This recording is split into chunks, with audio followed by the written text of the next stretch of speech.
It's on. Okay, good. Good evening, everybody. This is Angela Jameson calling to order the regular meeting of New Canaan's Inland Wetlands Commission at 7:04 p.m. Please, could I ask the secretary to take the roll? Will do. Madam Chairman, Present. Angela Jameson. Present.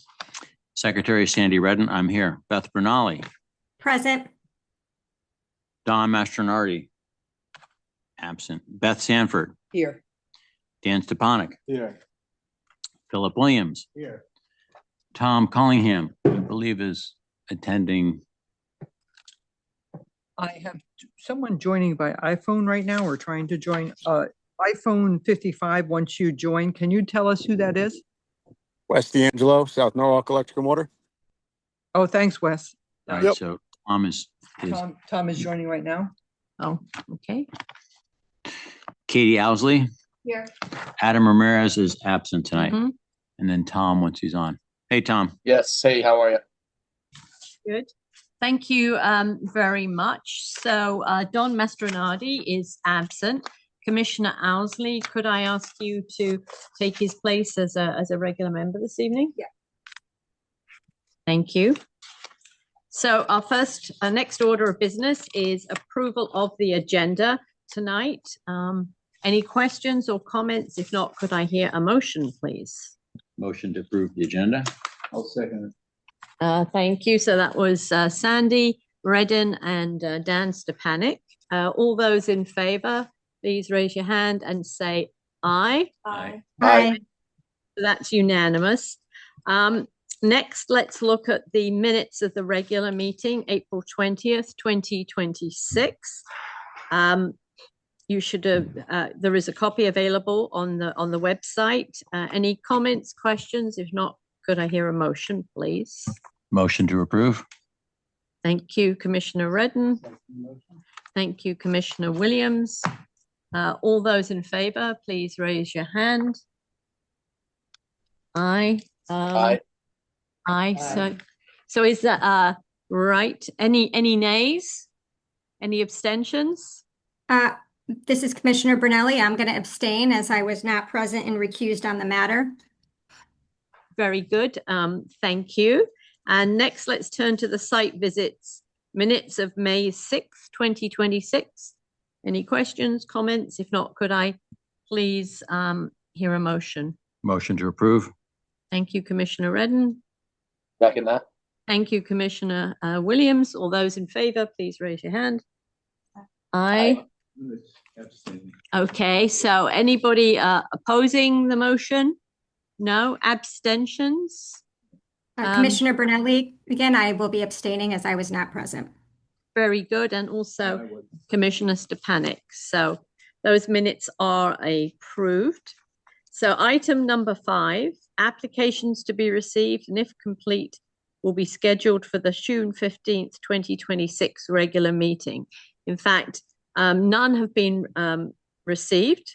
So we don't need to schedule a site visit, but we will have a meeting on June 15th if we receive some applications or if we have any other business that needs to be held over.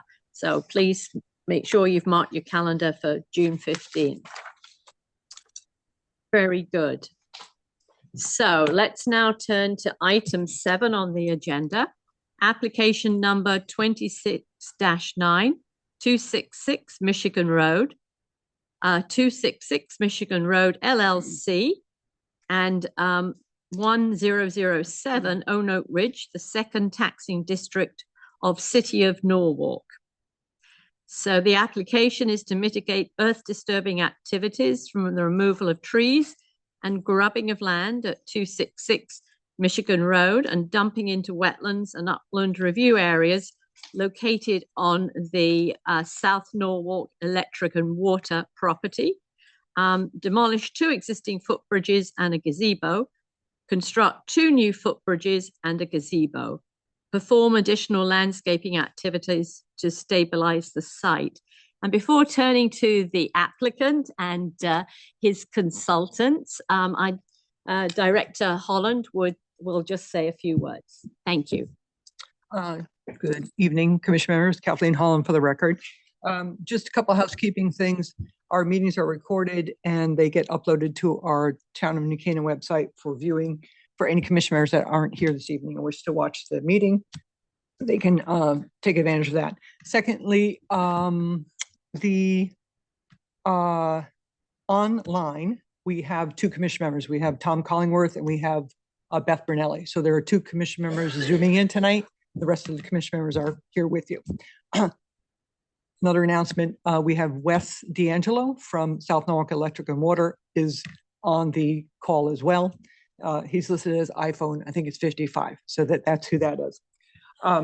So I just wanted to take a few minutes and sort of, it's a bad term, but set the stage and sort of bring the commission members up to speed on, how Abby and I first met now many months ago and kind of to where we are today.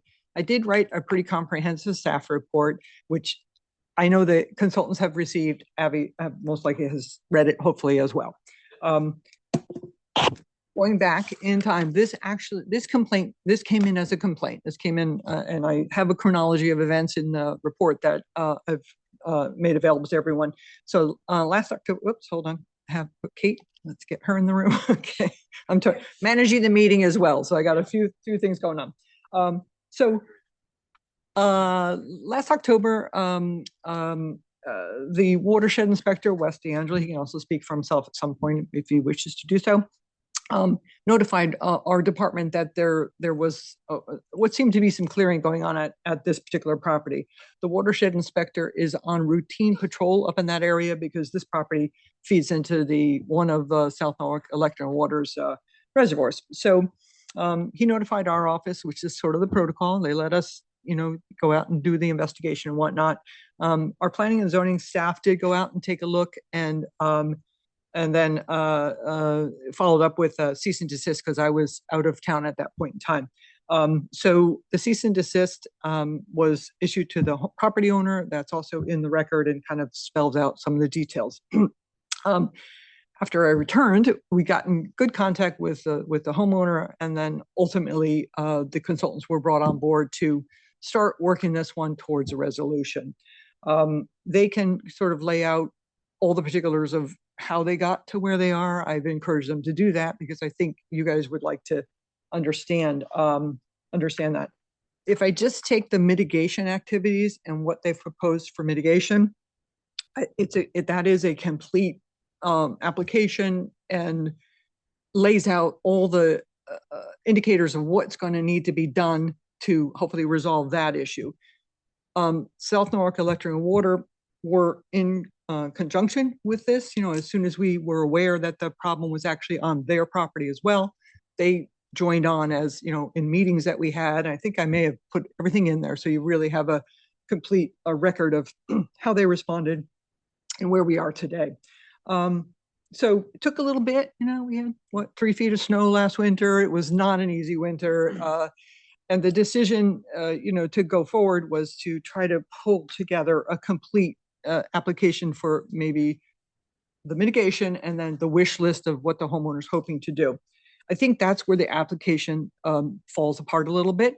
These are my professional's review of what's been provided for the record. It's kind of written in there. I think the gazebo information is not enough for really the commission members to make a decision on what type of impact that might have on that area. Should it be rebuilt or rebuilt in kind? The bridges are really the bigger issue. The current bridges are footbridges. They're obviously not in good state. They're falling apart.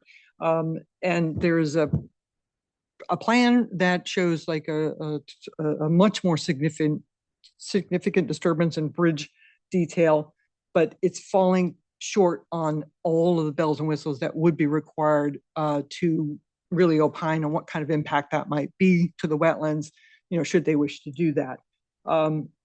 I'm anxious to get the mitigation portion done. I know the homeowner is anxious to get the mitigation done as well, and maybe the whole thing at some point in time. But let's just go back here. So, and then there's a, like a footpath and some other things that are included in the application.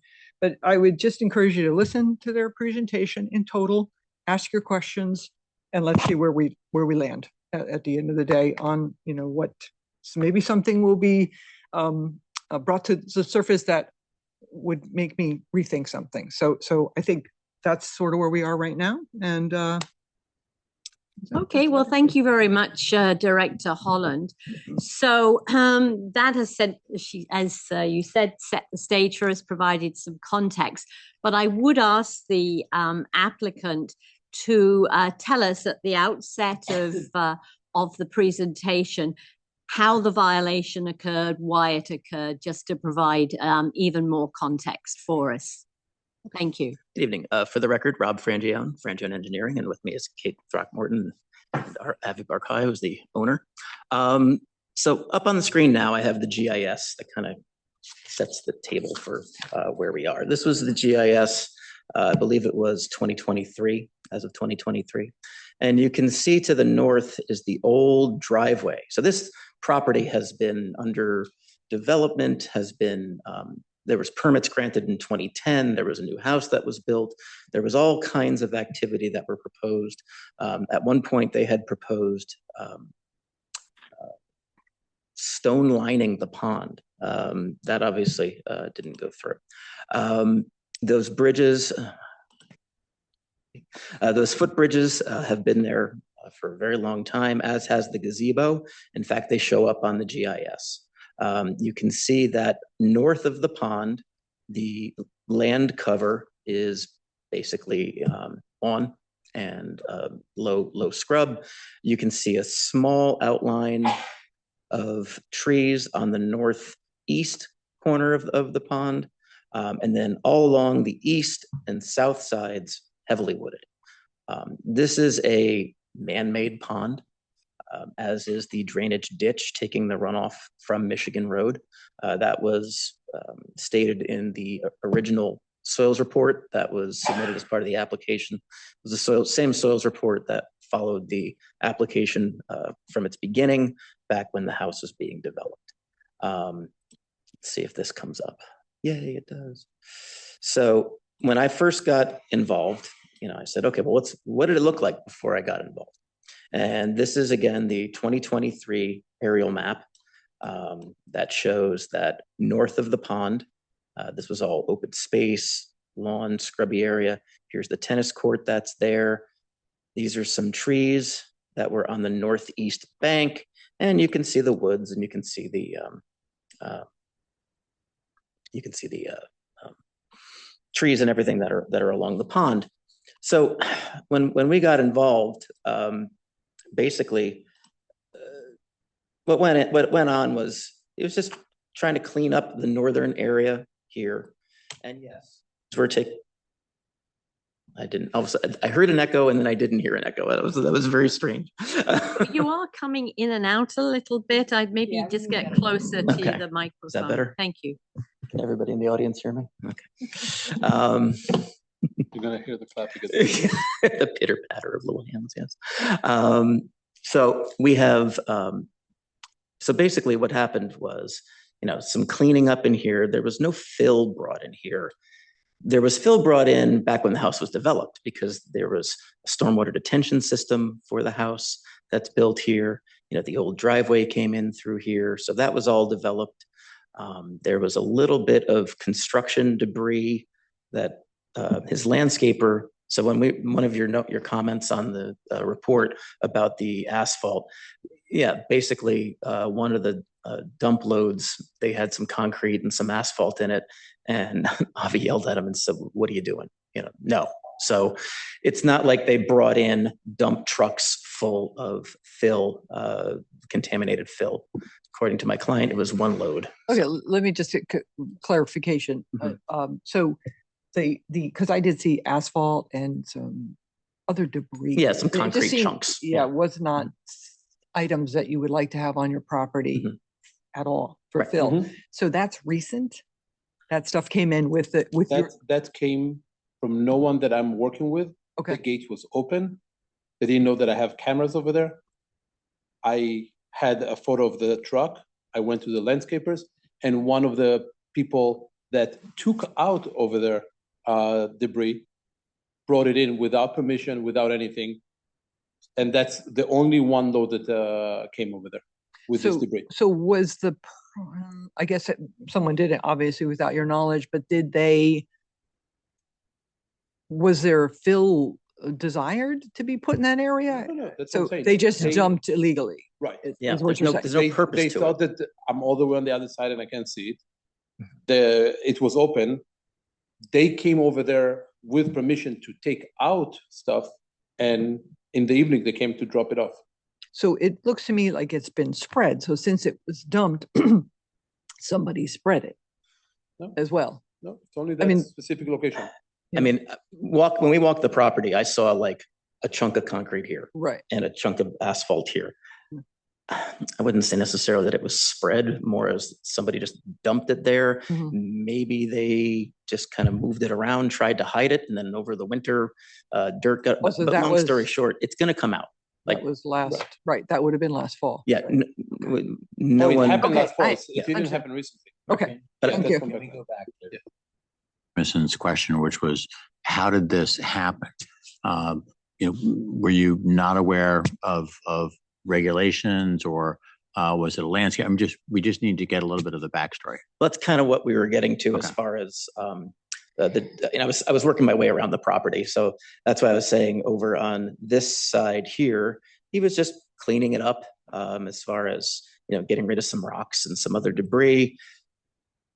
Really no excuse for this side of the pond where the trees were taken down just for, I don't know what the purpose was, but I mean, it does give a clear view of the pond, but it was literally only in this portion here, because as we walk the site and you come along this 480 contour, 460 contour, none of that's been touched. That was disturbed when the cottage was built, the tennis building, because when they built this building, they had to put the septic system in here. So there was fill brought in way back in whenever that building was built. We show the pipes from the roof leaders going from the cottage. So that goes into the pond as well. That's all been there. So was there fill brought in at the time of the cottage construction? Probably. Was there disturbance? Probably.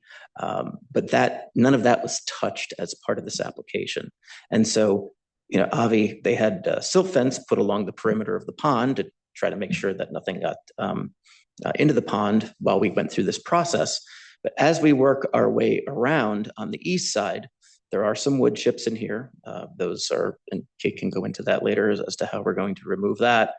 But as we go along the east and southern side, I didn't see what I would call clear cutting, where large trees were taken down. Now, there are some trees in this area of brush 1 and some of the area of brush 2. Some of them were historic. Some of them had been taken down by prior owners, and some of them were new. And again, we did have some trees that were in here. I suspect that some of those that were fallen, that's where they dumped them, as well as some dead trees that were out there that were taken down. As far as the ground cover on the south and east side of the pond, again, what Avi was basically trying to do was just clean it up to be able to have use and enjoyment of that side, because he's got the gazebo here. He's got the bridge here on the south side. In order to get from the south side of his house across that stream to the gazebo, he thought he was just kind of cleaning it up. And again, when we were out there, you saw that the vegetation was coming back. You saw the sprouts and everything. There was no large stumps that were there to be removed. I think the biggest thing that we saw was maybe 6 inches. You put your mic on, please. He's got a his mic on. Please could you put your mic on, Commissioner Stepanek? So Avi, unfortunately, I have to kind of throw you on the sword on this one. No, handling in one capacity. Was somebody handling that? Handling in one capacity. What he's talking about? The clear, not Was somebody handling dumping and the cleaning. the dumping in there? Like, you took somebody's place, or was the No. the owner of the place? handling that? The owner was handling the landscapers coming in and doing that work. I didn't come on board until after But the person violation- before you, violation. who was the person before you doing what you're doing now? No one. Was there? Oh, no one. Nobody? Nobody, no. Okay. There was no engineer or environmental analyst involved prior to October 25 for this part. Obviously, in 2010, when the house was rebuilt and all the other work, they had, I think it might have been Holt McCord. I'm not quite sure who did the engineering on that. Long story short, so we're trying to answer the question, how did we get here and why are we here? And that's basically what Avi was doing, was just trying to make it usable so that he could get on the south side of the pond over to his gazebo and enjoy his property. Yeah, this is Angela Jameson for the record, but how did the debris end up in South Norwalk Electric and Water's land? You know, how was it taken there? Machinery? Who decided it was going to be dumped there? Where did everybody think that the property line was? Perhaps we could have a bit more color on those areas. Sure.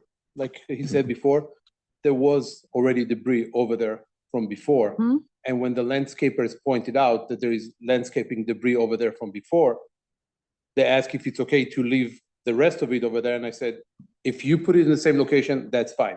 So the property line, as you can see over here, is very juggedy over there. I didn't know that it's we order based on Kathy's request, a surveyor to come and give us a stake every 50 feet so we can follow. There is no straight line. It's very interesting how they going in and out. And if you can see the location of it, yes, it's beyond the property line, but not by that much. So I wasn't aware of the fact that it's over the property line. What we did, it's where it was before. So I guess it's at least 20 years of dumping over there. They showed me that there is dumping over there. We can see historic dumping over there. And it's not dumping of debris. It's only organic material. There is nothing other than organic material over there. It's tree trunks and branches. Yeah, That's Commissioner Redden, for the record, just I'm not Are looking you the to. owner? Yes.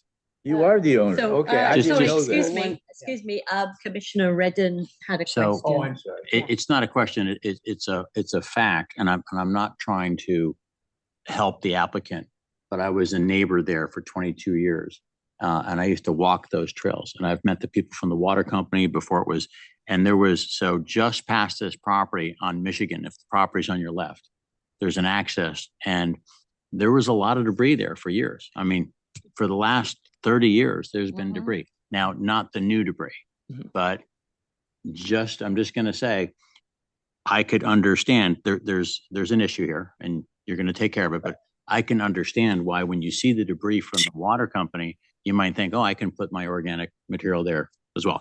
I'm not saying it's the right thing to do. I would like to chime in, Wes D'Angelo with South Norwalk Electric and Water. Please, go ahead, Mr. D'Angelo. Yep. So I've been with SNU. This is my about 4.5 years now, and before Avi moved into the house, the previous homeowner was never home. There was no one really at the house in my past 4 years of doing what we do is watershed inspection. So just inspecting the land, making sure the septic system's working, no over fertilization or anything of detrimental practices that would affect our water quality in our drinking water reservoirs. It's hard to tell. Obviously, it's a wooded property, so trees do fall, leaves pile up.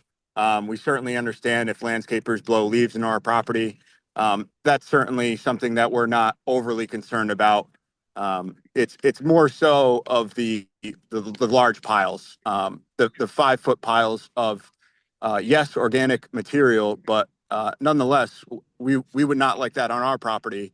Like I said, I've been here 4.5 years, and it was never to that extent because I've walked this property before. And I would just like to note as well, I'm sure the commissioners that went out into the field saw that property line was pretty clearly delineated with yellow no trespassing signs on the trees. Yeah, Commissioner Redden, thank you. And I appreciate your comments. I'm just saying as a neighbor, I've walked Yep. the property and there's been, people have put stuff there. So I'm not condoning what was done. I'm just stating a fact that the homeowner might have thought he was clearing the property and not aware of the regulations, but And everyone in this room agrees that the debris has to come out, that the organic material has to come out. So I don't think that's a question. It's just, we're trying to just kind of set the table as to how we got here. And again, it comes down to there were historic debris piles and the landscapers were like, yeah, why not put it there? I mean, it's pretty, it's unfortunate, but that's how we got there. There was no malicious intent to try to, pollute a neighbor or anything like that. It was like, oh, there's a pile of trees. Yeah, just dump it over there. And here we are. Right. So- I think Commissioner Stepanek had a question and then Commissioner Sanford. Well, my question is, you're the owner then, is that right? How long have you been the owner? Since August of 25. So not even a year. Oh, not even a year. Wow. Yeah. And just for the record, I don't think that it matters. 2 items about the previous owner. So first of all, he said that he never lived there. I know for a fact that his kids went to West, Saks, and the high school. That's why they moved to New Canaan, because of the school system. So I know for a fact that they actually lived there. It was just for sale for the past couple of years before we bought it. And that's why you probably didn't see them all the time. The second thing is, right off the start, when Kathy and I talked, I said, I'm not looking to justify, I didn't do it, they did it. When I'm becoming the owner, I'm taking responsibility on everything, and that's why we started on a good foot.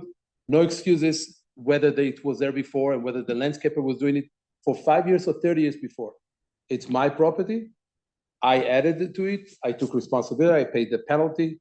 I paid the application fee. We're doing above and beyond of fixing what was there before, meaning we're getting it to a better position than what it was before. And the reason is not because we're doing anybody a favor, because we want to beautify the property, and we were not trying by any means to eliminate any wetland, which is why we didn't clear cut anything. We just took the height. I didn't know that this is something that required an application.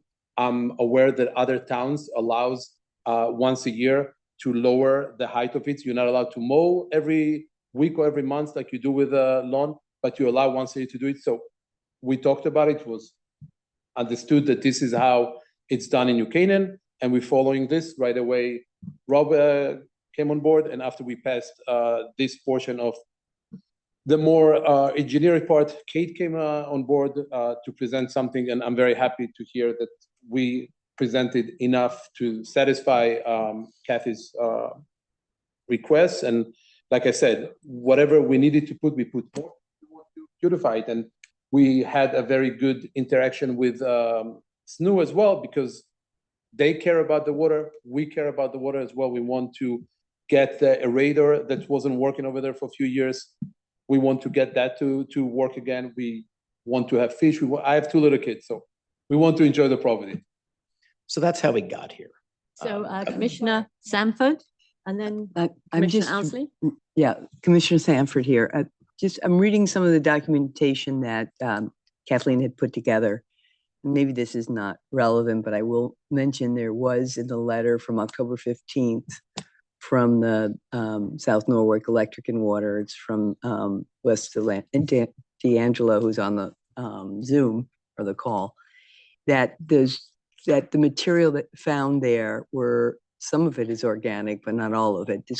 Discarded logs, brush, HPDE pipe, plastic potting plants, fencing, beverage cans and bottles, among other miscellaneous items. Now, perhaps that pre-existed whatever your guys put there, but it does sound like it was really a mess. I mean, I don't remember seeing pipes as far as like beverage containers. Yeah, I'm sure when the landscapers were out there, they had a drink and they were like, oh, no one's going to notice this, and just toss kind of, I mean, it's unfortunate. It's unfortunate. But again, we're here and all of that's going to come out. So it's that's how we got here. Was there somebody else who had? It was me, Katie Owsley, for the record. I take some issue, and I appreciate what you said a moment ago. Pinning stuff on landscapers is not, to me, an acceptable excuse. They're not here to, I appreciate what you said. They're not here to defend themselves, but also, you know, I have landscapers who work at my house. It's my responsibility. If they are doing something illegal, that's on me.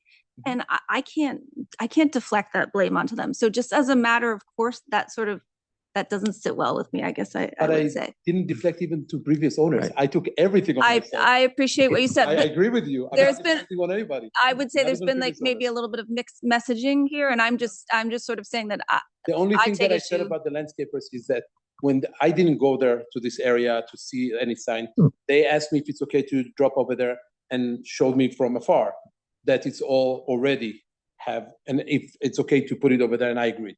So not deflecting in any way, not excusing, all on me. I agree. And he's taking ownership of this and saying, this is how we're going to fix it. So the question was, how did it get there? And we can only surmise as to how did it get there because it didn't fall from the sky. Or I So- would just say that if we were to listen to this back, there has been some verbiage that said the landscapers, you know, so again, I'm just saying as that doesn't, for me, that's not, and I appreciate what you said before that you are taking responsibility, but I want to be clear on that. Commissioner Redden has No, a no, go ahead, question. go ahead. No, I don't have a question. I was going to suggest if we didn't have any more questions, we move forward, but please go ahead. Great minds think alike. I was just going to say that there's a mitigation plan and the owner is clearly trying to get this done. So I think reading all the materials, which I know everyone has, the application for the extra work, it doesn't seem complete. So I would recommend that we just go to the mitigation part now, make a call on it, and then maybe they come back. I don't know if staff has got comments, but it's the bridges and there's some other things. That's a much more intensive. I'd like to see the mitigation done and then a second step.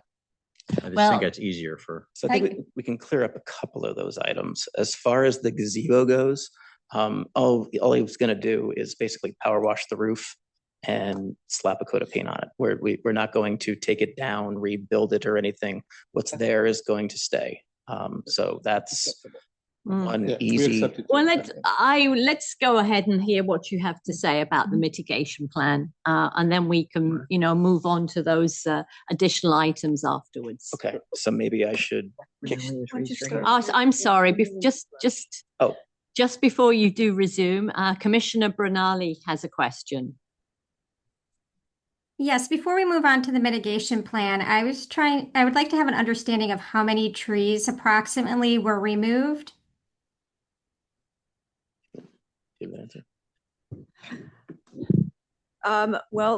Kate Throckmorton for the record, licensed landscape architect with Environmental Land Solutions.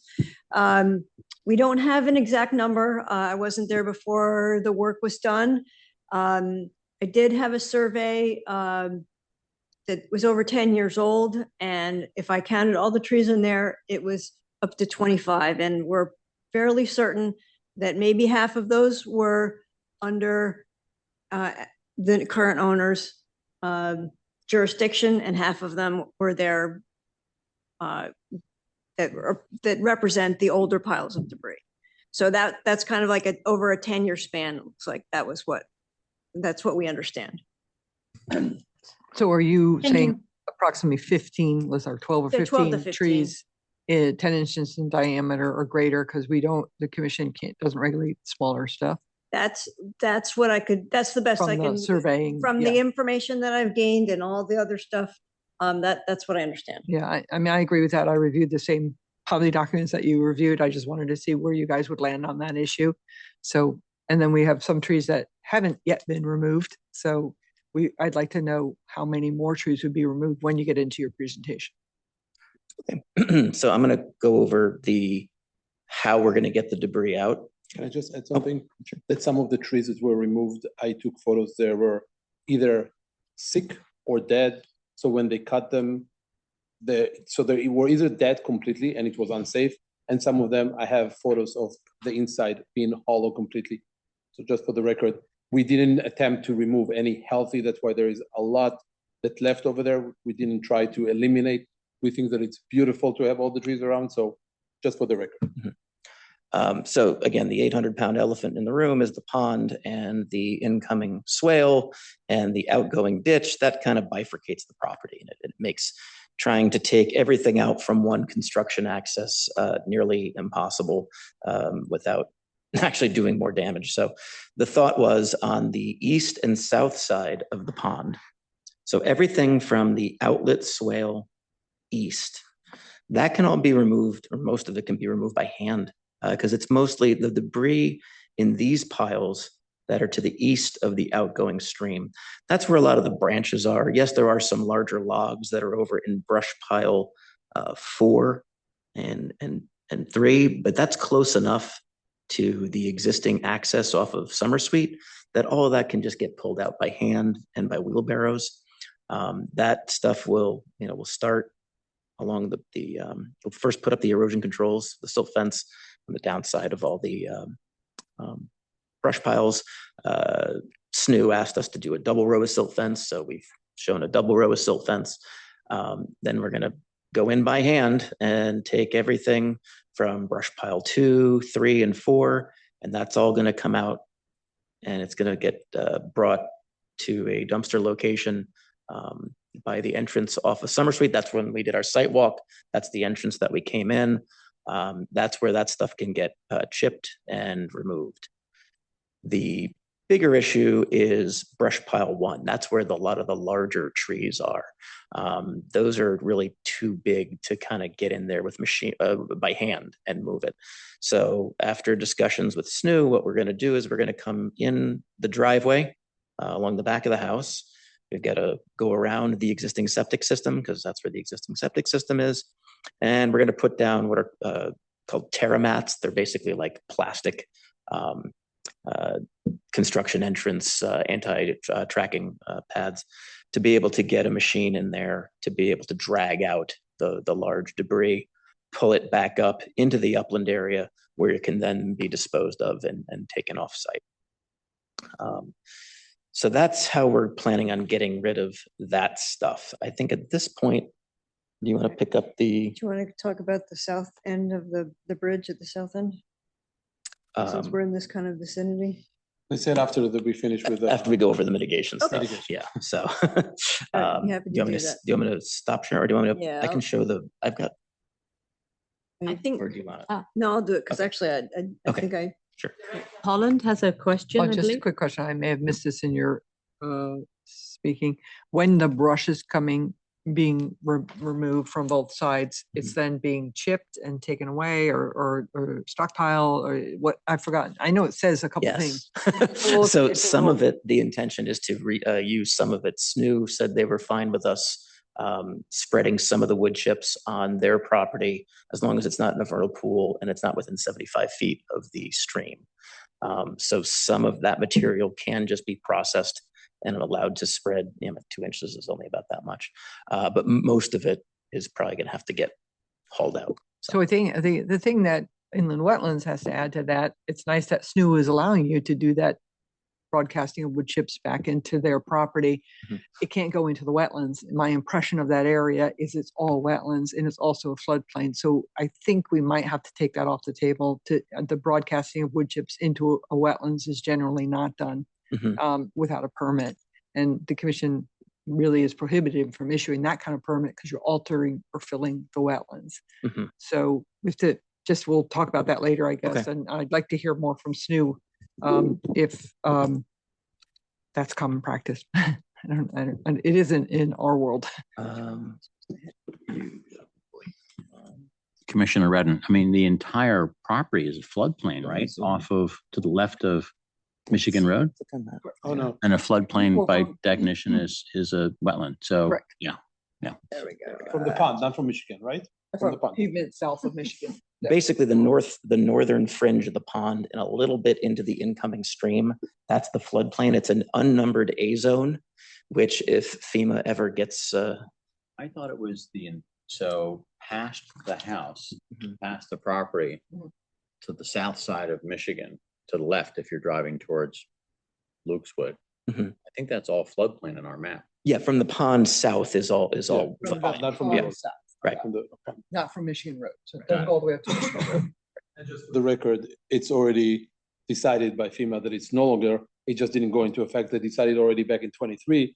We're waiting that maybe in 29 they will get it into effect. But the bottom line is that they already have a report from 23 that every year they say next year is going to happen and it might happen in 29, which is why we leave it aside for now with whatever we're suggesting on the south. Kathy had objections because it's a floodplain. So we're waiting for this to get into effect and we'll apply again for that. Right. I mean, just for the record, this is Angela Jameson. It is a floodplain until FEMA says it isn't a floodplain, and a floodplain is an inland wetland under the Connecticut statute and New Canaan's inland wetlands reg. And the Inland Wetlands Commission has not, in my memory, ever provided a permit to put wood chips in a wetlands area. No, I was just saying that we're waiting. We accepted. We wanted to redo the bridge on the south, and we wanted to redo the gazebo. But when we got the comment, we understood where it's coming from, and we'll wait for it to change. I think that at this point, the commission will look at it differently when it's not a flood zone. The fact that it's wetlands, it's not, from my understanding, an issue to redo the gazebo, redo the bridge. It's a floodplain that's preventing it right now. If I understood our own conversation. It's actually a combination of both things. Right. So, but the floodplain was a no-go. You said, Avi, you need to show that it's zero. And he said that he can't show that it's zero. And we said, okay, we'll leave it. Because we were going to put a deer fence right now is the bigger issue. Right. Wetlands is a second issue with the construction of the types of bridges that you're hoping to do there. So it is both things. Agreement. We'll visit it when it's no longer floodplain and see how the commission feels about it. And just to be clear, you're proposing to put wood chips on wetlands in SNU's property. So when we were going through, how do we want to fix this? We had several meetings with SNU and we talked, and we've been talking, and I thought we had a meeting of the minds as to how we were going to move forward. One of the suggestions from SNU was we're okay, and Wes can agree or disagree, with taking some of that material and just leaving it there because it's literally branches that would have fallen into the wetlands and into the floodplain on its own, some of that material as it dies. If the commission is now saying, absolutely not, well, then we won't do that. But we figured, we're trying to come up with a solution that as part of the mitigation plan, as part of getting that debris out there, what is the best path forward?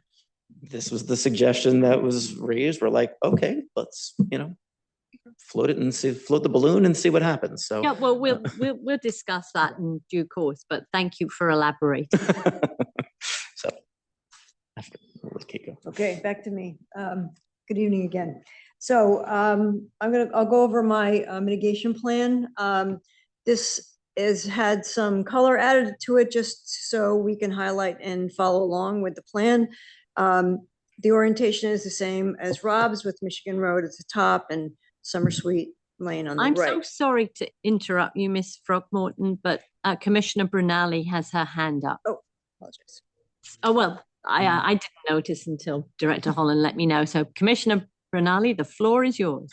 I apologize for the interruption to your presentation. Just going back to the wood chips, were any other alternatives for the removal of that particular debris considered? Other than just leaving it there? I mean, the alternatives were take everything out. That was originally my plan, was just take everything out.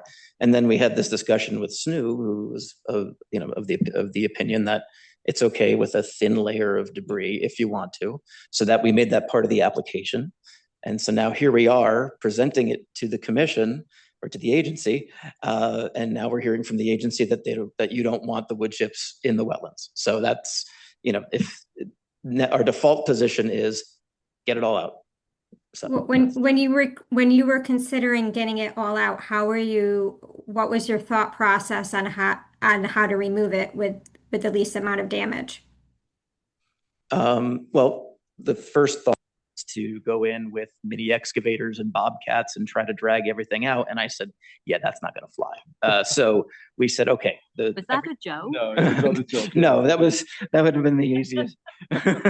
So I suggested, let's remove this by hand, because again, everything to the south and east of the outlet stream from the pond should be able to come out by hand. You know, two guys picking up logs, sticking it in a wheelbarrow, and wheeling it up towards the entrance on Summer Suite and getting it out.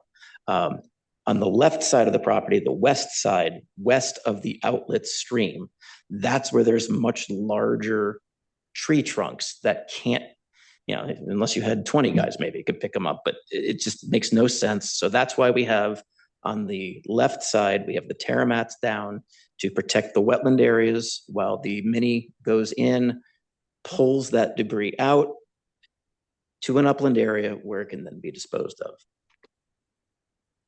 I couldn't think of a more feasible and prudent alternative that had less impact on a wetland than There what was we have also a proposed. meeting that you didn't go, and Kate was there with Wes.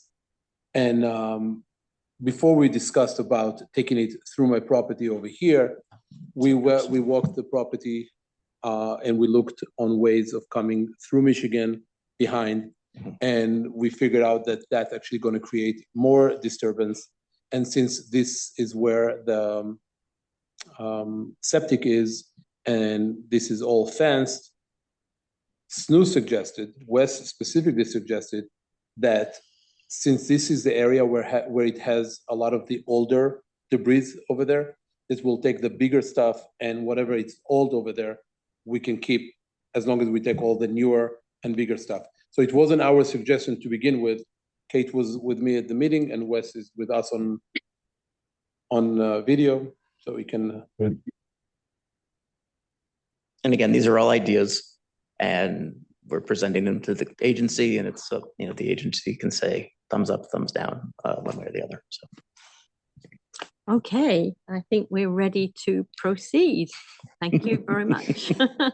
Kate for the third time. Let's see. All right, I'll try again. So since we're focusing on the south side of the pond, I want to continue that and just say that, and to reiterate what Rob said, it didn't appear that there was any large trees. It was understory clearing. I did meet on site with Wes and Avi. And I think at this time, we're not adding additional plants at that area because we think that if it's timed correctly, that most of it is going to come restore on its own because the roots are still intact. Wes did say with the caveat that if there's additional damage during the work, that he may require additional plantings, but we can't really determine exactly what that is until all the material is out.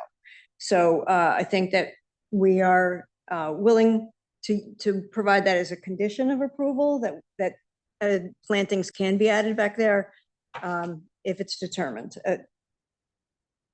to be needed. Then as we go back to the north side of the pond, that's where there was some cleanup, some tree removal. I think we recognize that it's a benefit to have the buffer restored back, and that lawn shouldn't be extended to the edge of the water. So we've established a 15-foot minimum meadow area from the edge of the pond up to the hill where it levels off, so that will be able to provide some stabilization, some habitat, and prevent any discharges directly into the pond. Are you able to zoom in to the area you're talking about and keep the cursor kind of moving in that area as well? Yep. I never know. Sometimes you move around too much and it makes everybody kind of dizzy. So I'm hesitant to go too fast. So I'll start, go clockwise, starting at this end of the house. There was some removal of trees in this area. Those were mostly ornamental trees. There was a line of, I believe, cherry trees that were taken out, and some additional plants that were taxus along the slope. So this is getting specifically replanted with two nissas, a line of hydrangea, and then the slope is going to be restabilized with plugs of fox sedge, about 1,500. So it's going to be substantial, and that should establish fairly quickly. As we move along clockwise to the pond, again, all this area green will be restabilized and seeded if needed with a new meadow mix and allow that to annual mowing. We have added some additional trees, specifically along this small, narrow watercourse. That includes some larger oaks up here, oak down here, flowering dogwoods in this vicinity, and then we're adding some screening for the tennis court. We do note that we're replacing the screening around the street side just as a comprehensive plan. The area that's really of your concern is this area that's within the upland review area, which is denoted in purple line. So the upland review area expands to this area. So, and then again, continuing down, this will be revegetated and some additional trees there. Overall, the proposed amount of trees is 24. It's a mix of shade, understory, and evergreen trees. And the seed mix will be a native mix. As for the path, we would like to move forward in the path. I'm sorry to interrupt you, but I had a question about the area around the water features. So we can see from your plan that you have a 15-foot minimum no-mow strip. It looks right around the pond itself, but it looks like it's less than 15 feet for that little inlet water course. Right here. Yep. Yeah, yeah. I think, Avi would like to go up to 10 feet, but I think he's hoping that that area will be used for active recreation. And so we could widen that a the bit. old driver was. Yep. What he was showing, the driver was going exactly where this is going. Where you can, If you look at the old GIS map, Yeah. you can see where the driveway entrance was. It came right alongside that. Yeah. So that's why watercourse. this site specifically, we just want to restore it to what it was. Yeah, it might be better protection for the water course if it were a 15-foot no-mow strip. Yeah, but like I said, this area have different slope and different. So I don't know if you remember from the visit over there, there is much more slope in the area along the south, the northeast side, and much more on the lower part. And when where this one goes, it goes down like this. So the area that is on top, it doesn't affect if it's 5 on 10 or 15, because nothing that happened over there. It's like the front of the house. It's sitting over here, and then the water is over here. So it's a different plane altogether than the rest of it. So we propose a 15, and I understand that Kathy agreed with the 15, because everywhere else you have the slope. So we want to protect the entire slope, plus a little bit beyond the slope. So when you mow, nothing goes into the pond. This specific area is not connected to any water source. It's just coming from the road. It's man-made, and there was a driver right where it is, and it's a different plane. So my point is that if I have all the slope protected, whether it's 5 or 10 or 15, we'll do it. And then on top of it, another 5 feet of plane, because if I stay beyond it and it's all vegetated, we're proposing to plant over there. There is no reason why when I mow the lawn, anything gonna go over there. Right, but the water does go down into the pond, and then from the pond onto Snoo's land, and from there into the reservoir. But he cannot go over there if I'm in a different plane. That's what I'm saying. Yeah, I think what Avi is trying to say is that most of that lawn area actually just slopes to the south and doesn't necessarily slope to the water course. Most of it. Yeah. Right. Which is what we protected with the grade there pitches towards the pond, Yes. not Where- towards the watercourse. Hence the narrower planting band north of the existing bridge on the west side of the topography stream. goes this way toward the pond. All the topography goes down. It just seems very sort of narrow to me, that sort of no-mow strip there on that side of the water course. He proposed 5 over there, and I told Kate that I'm okay with making it 10, It's just the Uh-huh. topography goes Mhm. towards the pond. It Right. doesn't go this direction.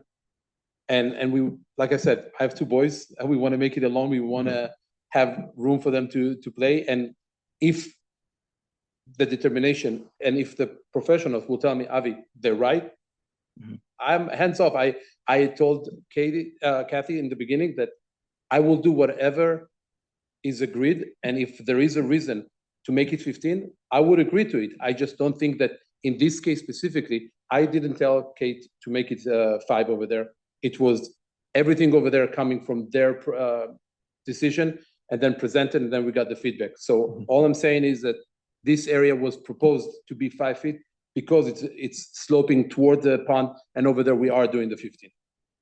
I think the 10 feet will bring it to the top of the bank of that side. Right. So 10 So feet would bring be the- better than 5. Yeah. So the 10-foot is the steepest portion. is it? Yes, Yeah. yes. Right. So Yes. that's really what we're after is Okay. Yeah. no mow of the steepest portion. Mhm. And it helps the health of your pond. You know, you're 100%. And I some want money and effort yeah. into making it really nice. It is beneficial. I'm happy also to make the condition of the top of every place. And even if it's more than 15, we're just going to follow the contour and make sure that we're protecting the pond. So I'm not even stuck on a Take a look at specific that. number. Yeah. Thank you. The next item was, I believe, the walking path. So, so there was some clarification, and this might actually be a SERP from some comment about the wood chips, but I did prepare a detail. And really, I think the intent is just to define a walking area. And if it's acceptable, we could add this to the plan. I think what's critical is that there is no intent to regrade or change the contours or flatten the area, just to define a walking path. And that could be done with existing branches that are on the ground, existing stones that are on the ground, just pick them up and place them on the 4-foot. This detail does include up to, but not greater than 2 inches of wood chips. I do appreciate the concern, the area within the wetlands. And it also notes that it's really just for initial establishment and additional wood chips are not supposed to be added. What I want to prevent is that we don't want necessarily bare earth. So that was the purpose of the chips, is to provide that, make sure that we have a woodland cover. So it's not necessarily to add what's there, it's just to make sure that the ground is covered over the walking path. And if you want to be consistent and make sure that we don't put chips actually within the area that crosses the wetlands, then I think we'd certainly be willing to do that. Again, we just wanted to provide a safe walking path. So, we don't have accidents as he and his kids are using and enjoying the property, and we don't want Well, people we tripping. certainly appreciate. I just want to add Appreciate one that. more thing, that initially we were proposing the path to have Belgian block or something to define it and everything. We accepted Kathy's concern, and we proposing right now to use only what's on site. We're not bringing any new wood chip, so no new material. We're going to use a stone that are over there. We're just going to line them up. We're going to use the wood chips that are over there, and we're going to use it in the space. So we're not going to introduce anything. We're not changing contour. We're not grading. We're not doing anything other than defining. So the kid's not going to go beyond the property line, which is very close on that side, and that's it. So what would be an alternative in the area which is actually wetlands to 2 feet, 2 inches of wood chips? Well, I think that you just don't add anything and allow that, at least that there'll be a leaf cover. Yeah. But again, it also, I would think, he would need to have the ability to go in there and maintain it and, mow that area or cut it or do something to keep that walkway established. That's all. So, Yeah, Commissioner Redden with a record for Director Holland, actually. So I understand the regulations on no wood chips in wetlands. Absolutely. A gravel pathway, letting the water through? Is that permissible? You have sort of a complicated factor with the fact that FEMA has this as a floodplain. Right. So putting gravel in would be altering the floodplain. Right, okay. So that's probably no currently. This type of path establishment, what Kate has laid out here, that is similar to what we see done in land trust properties, other nature center properties. So this is more in keeping with a very light approach to, allowing the property owner to be able to use their property without creating, an actual defined, impervious pathway. So I think, with oversight and guidance, the fact that they say no, basically you're following existing contours, which I think is doable on this. I don't think that's an unreasonable thing. We all mostly walked it. I think we're all there. It's walkable. It's level-ish. No grading or change in contours. That's really important in the floodplain as well, that not happen. Hopefully with youth, just foot traffic. I mean, that creates the path as well. That tends to happen on a lot of paths where if you put a path in, it will be created just by use. Limiting it to 4 feet is also good. Utilizing I didn't see a whole lot of stones down there, so I'm not sure you're going to have a whole lot of. I'm just saying that if there was, those are the two elements that would be allowed. If they're not stones, we're not bringing in any stones. So. The wood chips, just again, it's more floodplain related. You're in a floatable area according to FEMA, so we don't want to push all that stuff down onto someone else's property or create a log jam or anything like that. So this is moving in the right direction from my point of view, but I'll leave that to the commission to ultimately decide. As far as the location of what you've established there, Kate, or the location of the path, just bring that map up a little bit. I mean, I guess from the homeowner's point of view, that's plausible. That's what you envision the path to be, and that's where you would recommend the path go. There's no other real alternative. Yeah, it seems to me that was kind of the logical path. That the placement of this it's kind of where we all have done the walk. If you kind of walk around it, that's where you kind of end up going. It connects to the bridge, the old bridge. It connects to where the gazebo was, and it's on the high side on the easterly portion. It's kind of the high and more level area over there, and provides the shortest path to cross that wetland to the east. So those are the reasons why it was chosen. And the majority of that path is in upland areas. It's the only place where it's physically in the wetlands is between the outlet stream for the pond and the gazebo, because where the gazebo is, it's like an upland inclusion, like almost like a peninsula of upland area. So yeah, I think historically, I think Rob said this at the very beginning, that gazebo has been there for quite some time. So people have walked this area. So this isn't a new idea. It is an area that had been accessed before. And just to answer your question, you asked if that's why it was not my decision where it is. I said where there is least resistance, where, like you're saying, people walked. That's why it looks so jagged. So that wasn't my choice. That was what it is, and I'm not looking to change what it is. The direction was let's not disturb and follow whatever it is that we walked, whatever it is that it looks like people walked before, and continue the path even through the east part of it. It's all where it seems like people walked before. So. And it's generally where we were walking on our site visit. So.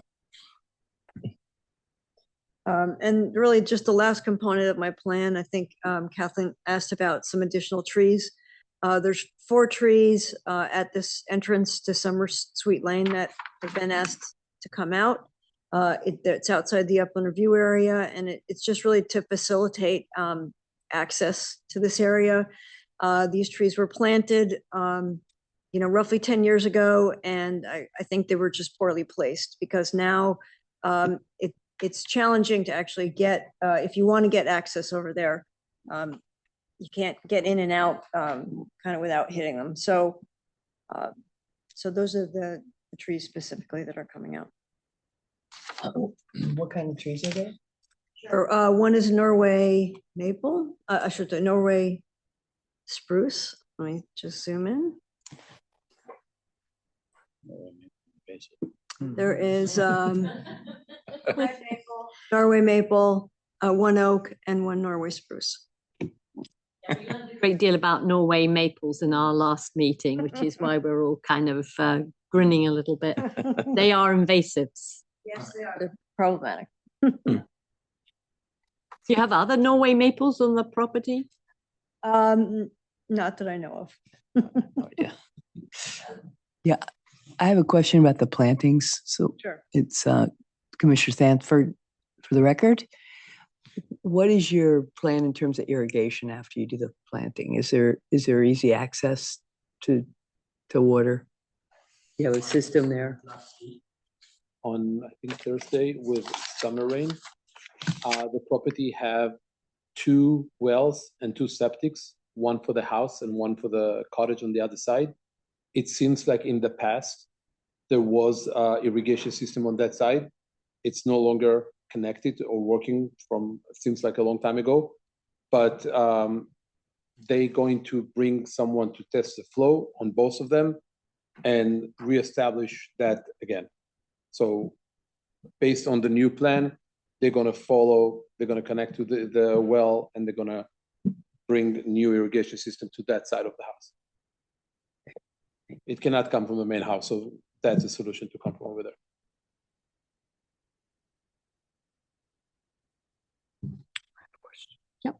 Director Holland? Kathleen Holland, for the record, no mention at the site visit. I think Rob may have mentioned that you were going to be armoring or repositioning the rocks on the inlet stream, but there's no details. That hasn't been talked about tonight unless I missed it. So is yeah. that not going to be done at this time? Well, no, that was part of the plan. I thought we were going about the mitigation. So that, Yeah, that- well, I that- think that- that kind of concludes the planting anyway, so if you want to. Do you want to stop sharing and all? Oh, yeah, that He would wasn't be talking good. because he said, let's talk just about mitigation. That's what you want. Yeah, Let's do right. the needs, then do the wants. So we were addressing the needs. Okay, but I didn't miss it in what you No. supplied, right? Right. There's no, okay. No, it's on there. Let me make sure. Okay. Go away. The menu for Zoom is like is hovering right over my tabs. So, okay, so here's the site plan set. Let's go to the larger. So, southern. Here's the northern. So the intention was, so right now the swale that comes in, so you've got this catch basin in Michigan Road that dumps out, and there's a 36-inch RCP and head wall, and that's what feeds this pond.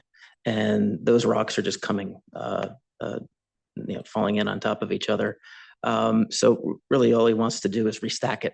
I mean, it's basically a dry set. There's no intention to put any concrete or anything in there. It's an existing stone-lined ditch, which tracks with the fact that this was all man-made originally. And so all we're really trying to do is just armor plate that incoming stream, take the rocks that are falling over, pick them up, restack them, and we're out. There's no footing, there's no concrete, there's none of that. So. Okay, so was that written anywhere in the application that we have? Because I didn't take. Because I show it on here. Pick that up. Yeah, I mean, that's what so my line type on here, that's what that bubbled line on either side of the bridge is.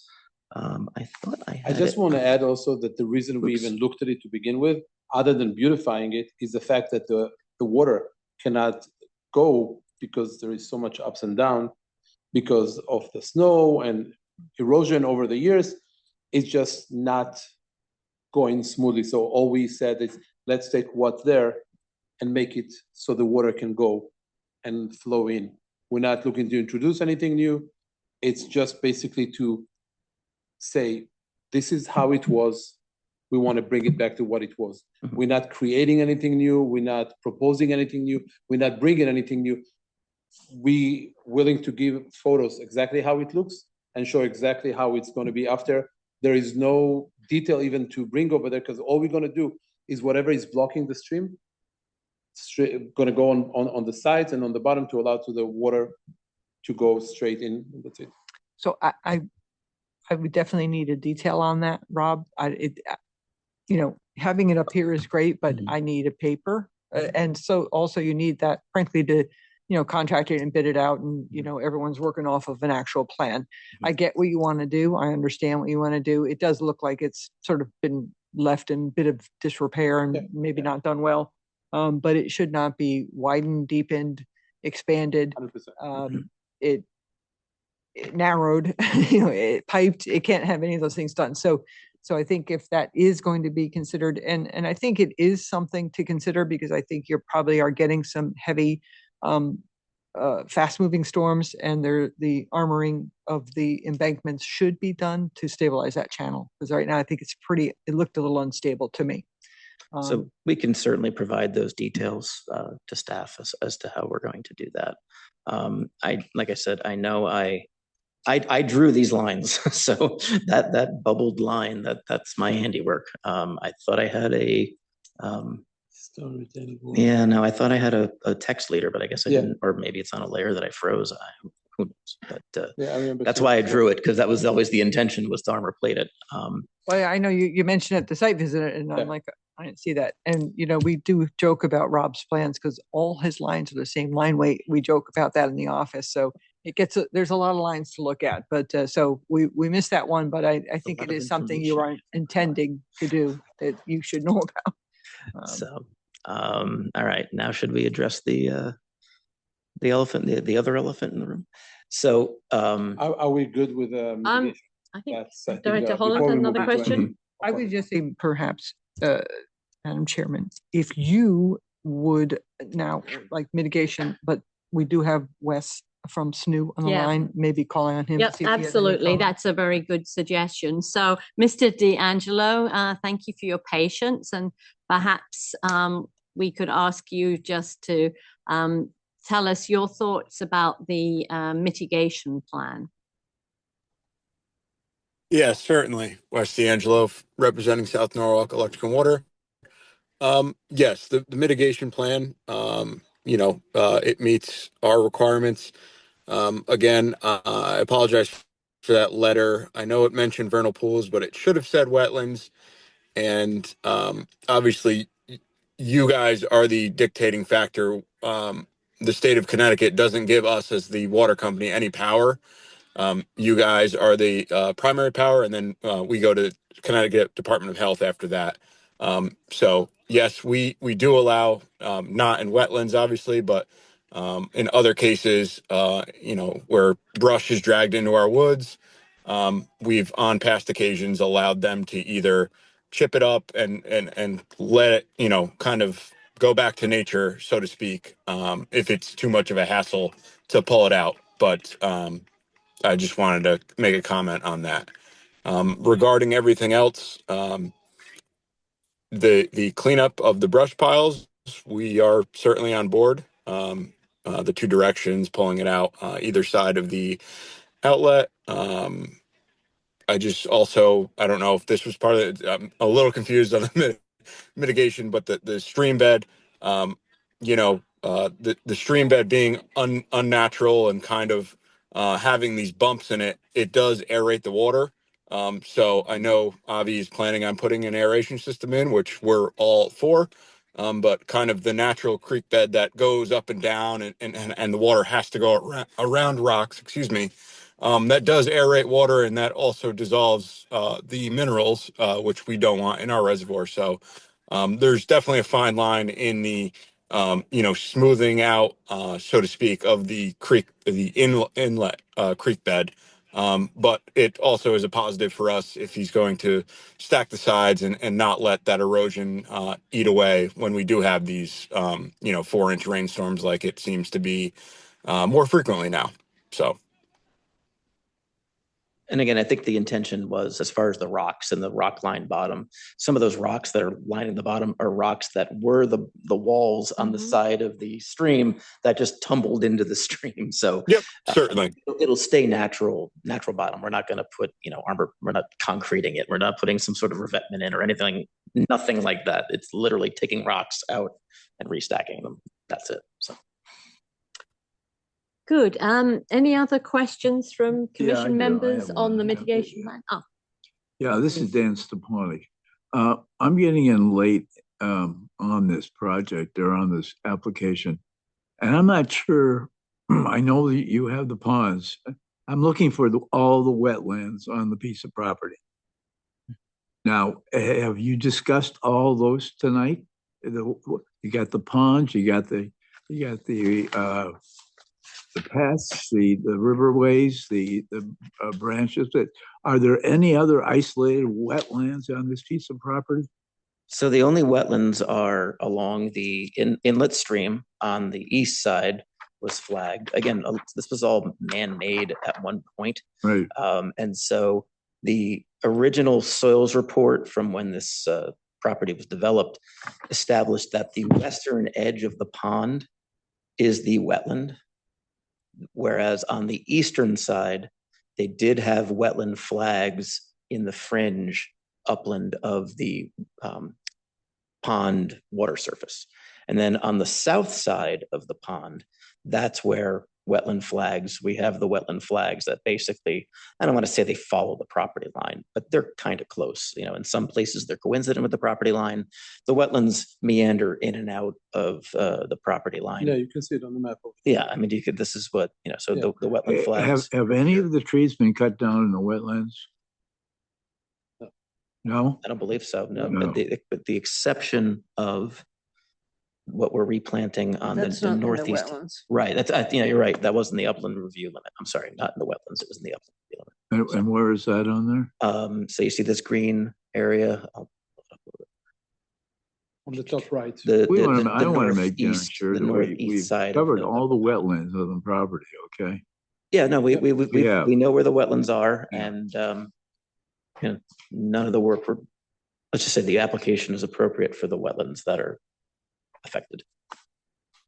Okay. okay. So any further questions on the mitigation plan from any commission members? And if not, I suggest we move on to discuss the gazebo and the bridges and anything else that you'd like to talk about. Sure. Thank you. So again, the gazebo, I think that's the easiest thing to tick off. Again, that's, it's there. Originally the thought was to rebuild it in kind. After getting the comments from Kathy, really it just needs a good cleaning. Clean it, paint it, make it look pretty, leave it as it is, and we're done. The southern footbridge, yes, that's in the floodplain. And so that would require, I think, a little bit more thought and analysis. The flood. I have a question regarding this one before we move. Mhm. Are you comfortable with the same bridge moving a little bit in? So if you see it now, it's right by the water. So in the winter, it was getting very high and very, like, literally on top of it. I don't know if you remember on side where it is, there is a tree over there and it's to the right of it, like literally on the edge of the pond, to move it to the other side of the tree. So it's gonna be where the path is. So the footbridge is right now, this is the line white one. shown. Mhm. The heavier line is where we were proposing to just The same one. slide it down, basically, put the new bridges down I there. didn't look closely at the footbridge was there, to be honest with you. It's a wooden bridge Yeah, sitting wooden on, bridge. what's it sitting on? Is it Nothing. sitting on? Rocks. I Yeah. mean, it's basically. ground? Well, I the don't know. footing, There are two it's pieces of like stone. concrete or stone or whatever Yeah. that are sitting over there, and it's following the shape. So I'm just suggesting not to present anything new, just to take it the way it is, move it a few feet to the south. Right. I think I'd probably have to look at it. I think maybe there was a comment from SNU on that in their memo. Wes can speak up on that if they had a comment on it moving closer. The thing, with that, again, you're in the floodplain. I don't know when that footbridge was put in, I don't know if it was ever permitted, whenever. So that footbridge doesn't create as much of a hazard to floodplain. If that footbridge gets taken out by the storm, it gets taken out by the storm. You'll have debris on your property that you have to take away, but it's not going to impact, a neighbor's home or anything like that, your own home, or create a flood, push the storm back up onto another property. So more than likely, yes, but I think I'd like to sort of see it. I don't know, you guys might know Welcome. more We can about go back out there. what is your thinking if you knew that in advance of tonight, moving the footbridge? Yeah, we're showing it. Right. I We mean, do show it being. I just wonder what your consultants think about it being relocated. Is it necessary? Number one. Makes no difference. I mean, it's Okay. to your point, it's a wood, arch footbridge.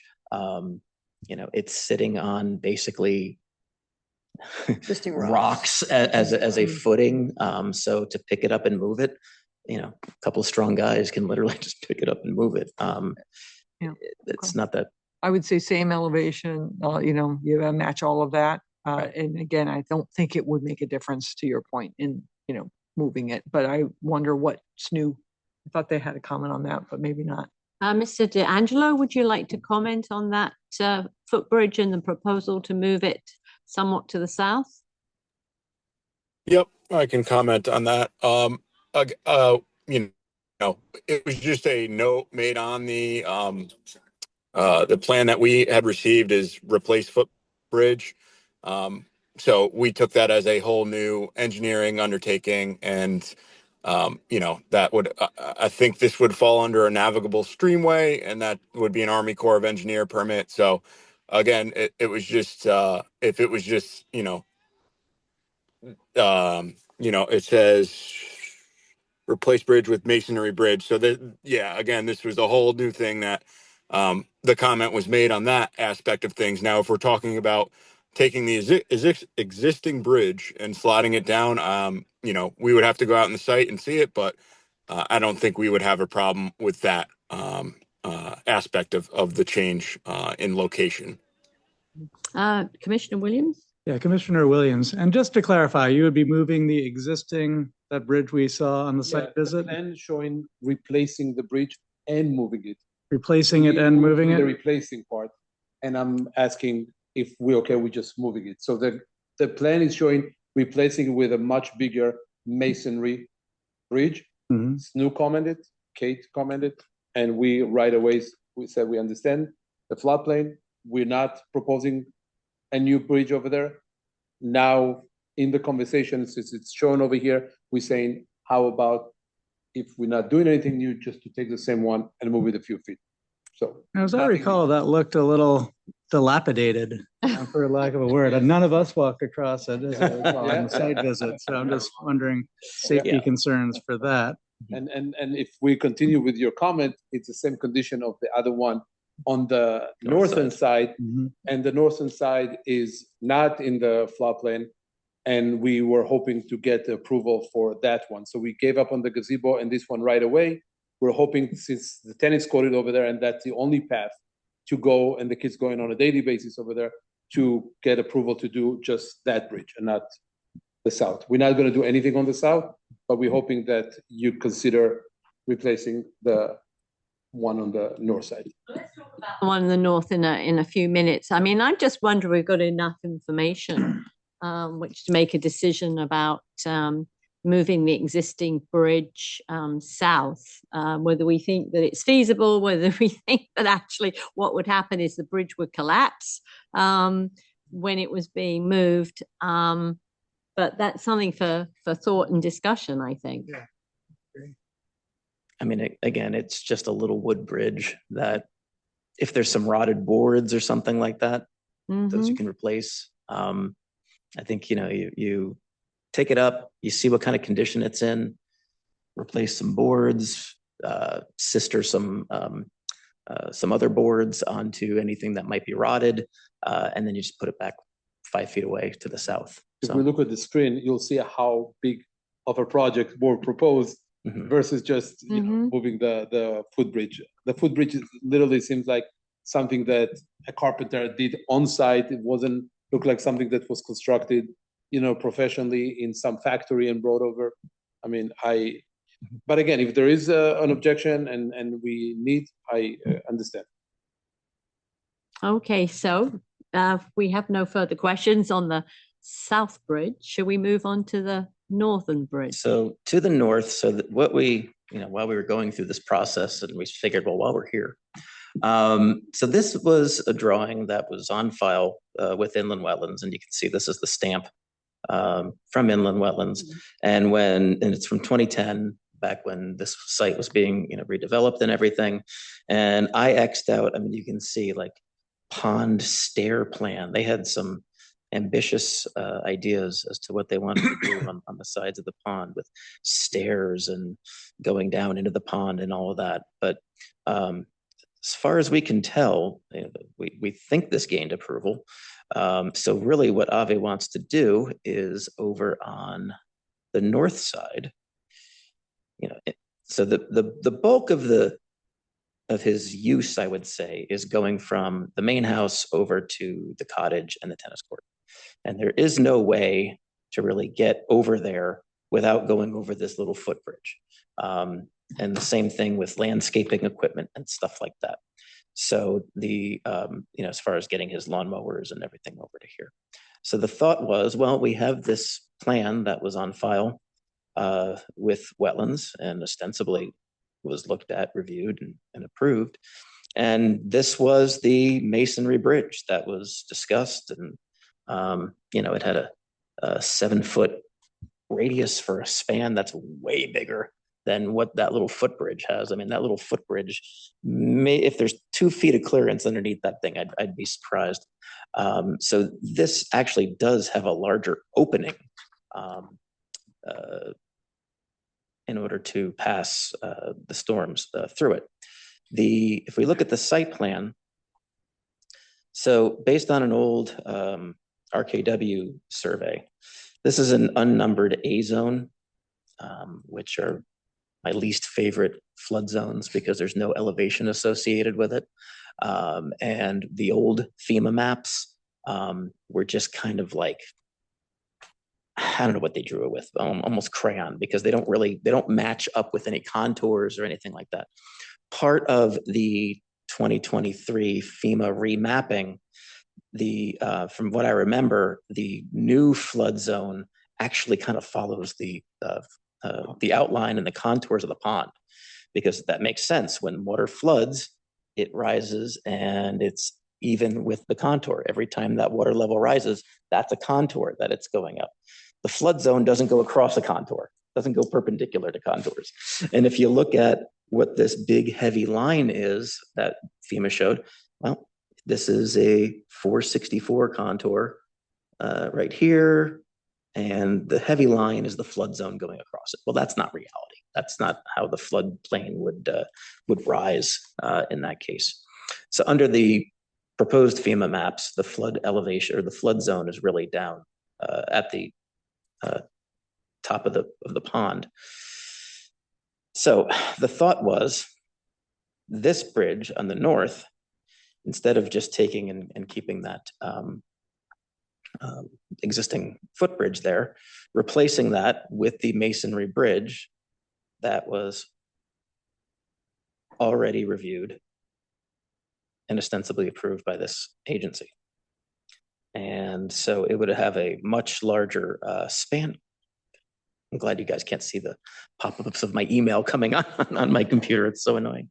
And it's just a more stable bridge. And again, it was based on the fact that this is already on file with the Wetlands Agency. It gives us a little bit greater width. These details showed, where is it here? Here it is. They have the details as to what it would look like. This is in section view.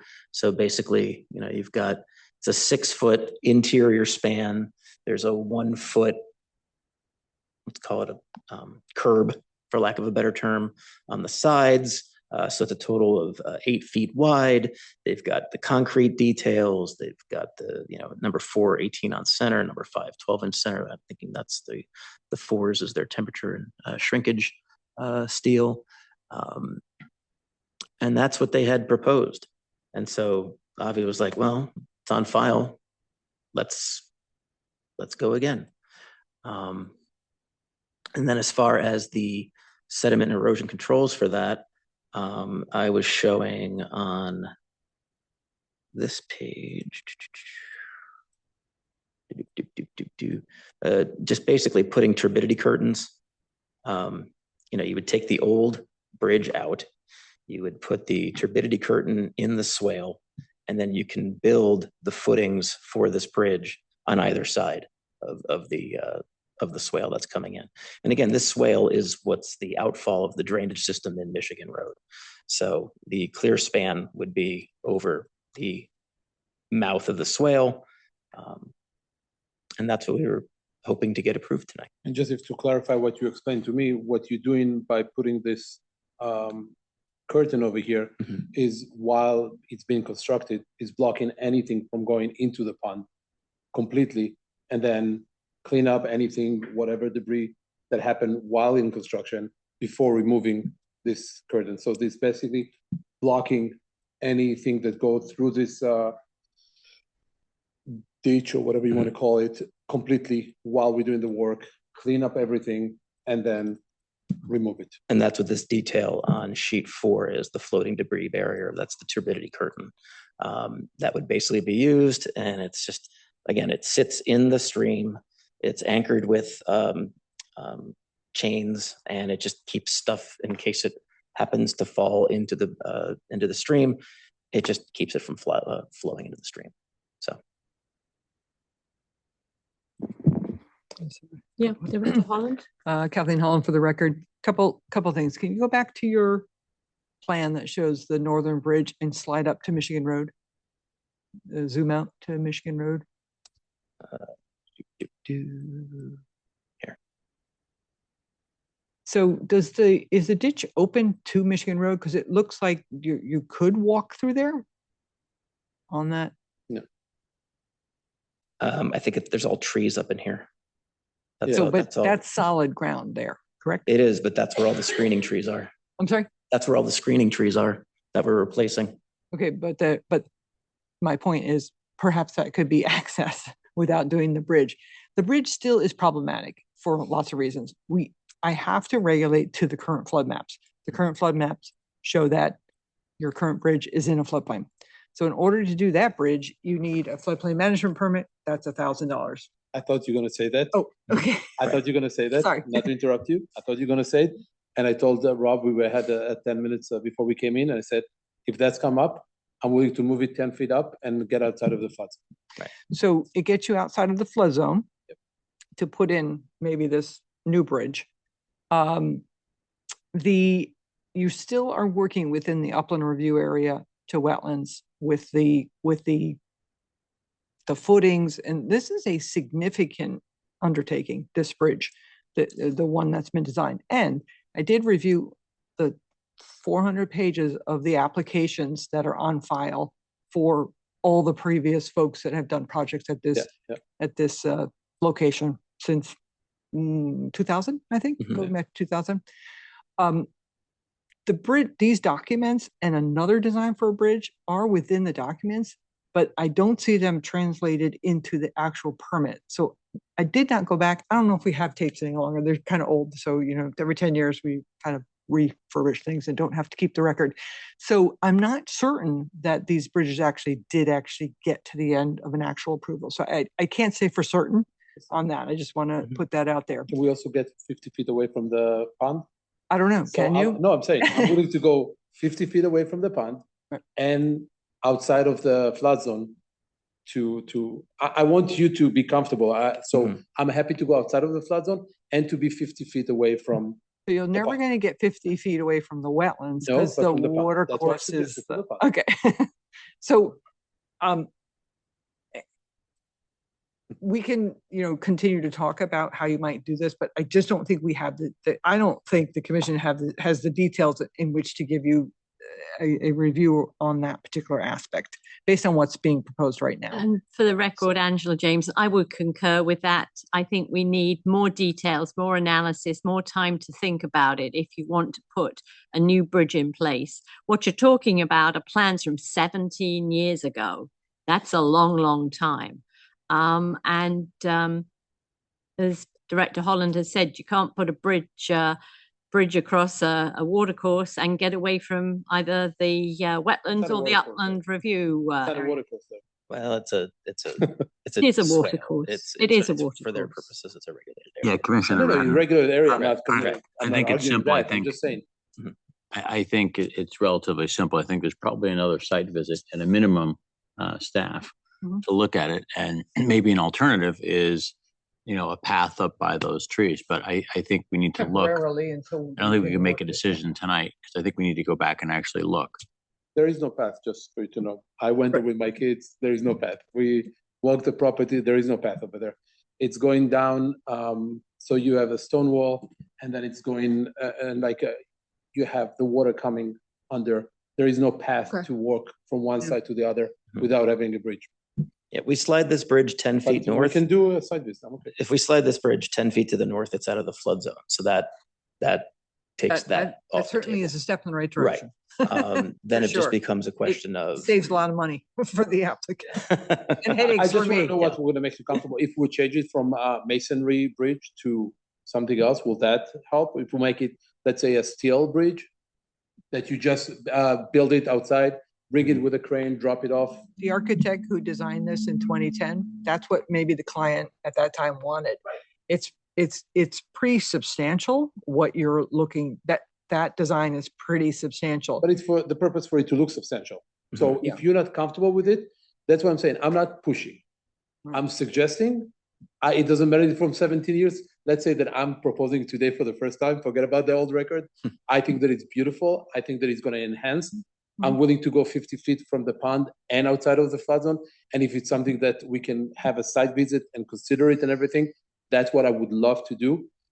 If you're going to vote all against it, I'm willing to consider a different one that is being constructed outside of the site, so there is no debris, no nothing, made out of steel, come with a crane, drop it off over there. That's it.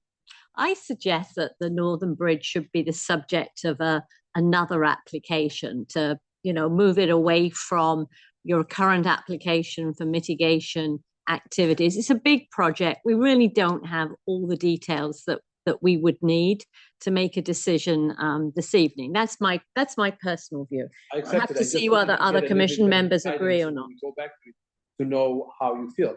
Is it the masonry part? Is it the fact that it's a flood zone? I just want to get, at least we already have it on the application. If you object to something, I want to know what I'm going home with, to do my homework, to do the research and come back to you with something that is likely to be approved, rather than come back with the same thing and say, oh, you back with this 17-year-old bridge and start again. So Well, I would love to I hear would that. suggest that you have further discussions with Director Holland about what you would like to do, Yeah. and then she can tell you what might be permissible within the floodplain or within the upland review area or the wetlands. There's, these guys know, there's lots of different ways that you can actually get across that water course. Perhaps moving yourself actually into an administrative review, because I think you have room to put in your footings and do the bridge that you want, still make it look substantial to fit the property from aesthetic point of view, which is not this commission's purview. So I think, perhaps some more work on, working out something that will work for the property owner and the wetlands. And I think they honestly could get something into an administrative review if they can move all of their activities out of floodplain and out of the wetlands, just based on what I am looking at on paper. So if we were to show the footings, so like I'm just looking at this right here. Let's say so the heavy line is the floodplain. So let's say we come in line with the southern edge of the tennis court. Now we're out of the floodplain, so that's done. I think we should let it go. I'm with you. We Okay. should let it go. Well, no, I just wanted guidance as Yeah. far as to what could be approved I administratively. rather schedule with Kathy, Outside of visit on wetlands, site, I and think let's do that. do it. I'm Okay. with you. Okay. I mean, I hope the commission's comfortable with that. I think they can come up with a plan. It still would be a wetland application Mhm. that has no activities in wetlands in order to accomplish the bridge. I think they can do it. I mean, I've seen it done on their property, so I think. Yeah, no, think it's I was just questioning because, if the footings are on the outside, yes, but none of that is, but the bridge itself is technically crossing the wetland. So that I didn't know if that would then No. trigger going back to the commission. So. No, There are no air rights for I wetlands. don't think- Yeah, that's pretty much it. Yeah. it's for Yeah. wetlands.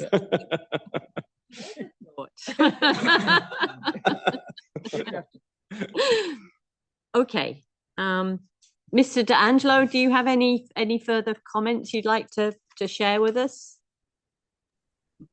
Nope, nothing regarding the northern bridge. I will say we would probably consider a pump around technique. So rather than the curtain, if this project were to go through, I've dealt with many bridges and dam removals in the town of Wilton, and although the curtain seems like a good practice in theory, a lot of the contractors that do it don't install it correctly, and so it'll affect your pond, and then obviously anything spilling over from your pond, it will go on into the drinking water reservoir. So we're always erring on the side of caution and rather stop the swale flow up further and just have a pump running, just so they're working in a dry area and able to keep the water as clean as possible.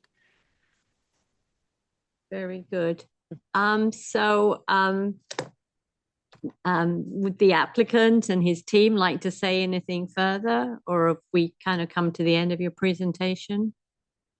I have nothing further to present. No. So do commissioners have more questions for the team? Well, does that mean we're voting on a mitigation plan at this point, or is that all going to be resubmitted? Well, that's what we need to talk about, but I want to make sure we've asked any further questions at this point. Yeah, I have one. Kathleen, would this bridge, would Deep have to get involved in this? No. Is it No. big enough for Deep? No. It has to be this is a footbridge, and it's not, if you're driving a car over there. It's not intended to be for vehicles. Not Yeah. even close. No. It's 6 It's feet not wide. that big. Yeah. Okay. It's substantial in the construction methods that are in the design from 2010. No, it's meant to be a footbridge. Not even an ATV. Right. Nothing. Okay, so let's discuss the application and what we think about it. Who'd like to offer some comments first?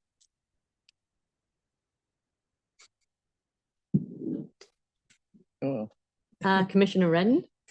Commissioner Redden, for the record, I'll start it. I think if Director Holland has any special conditions, we should hear them, but I think the mitigation, I think we should go to a vote.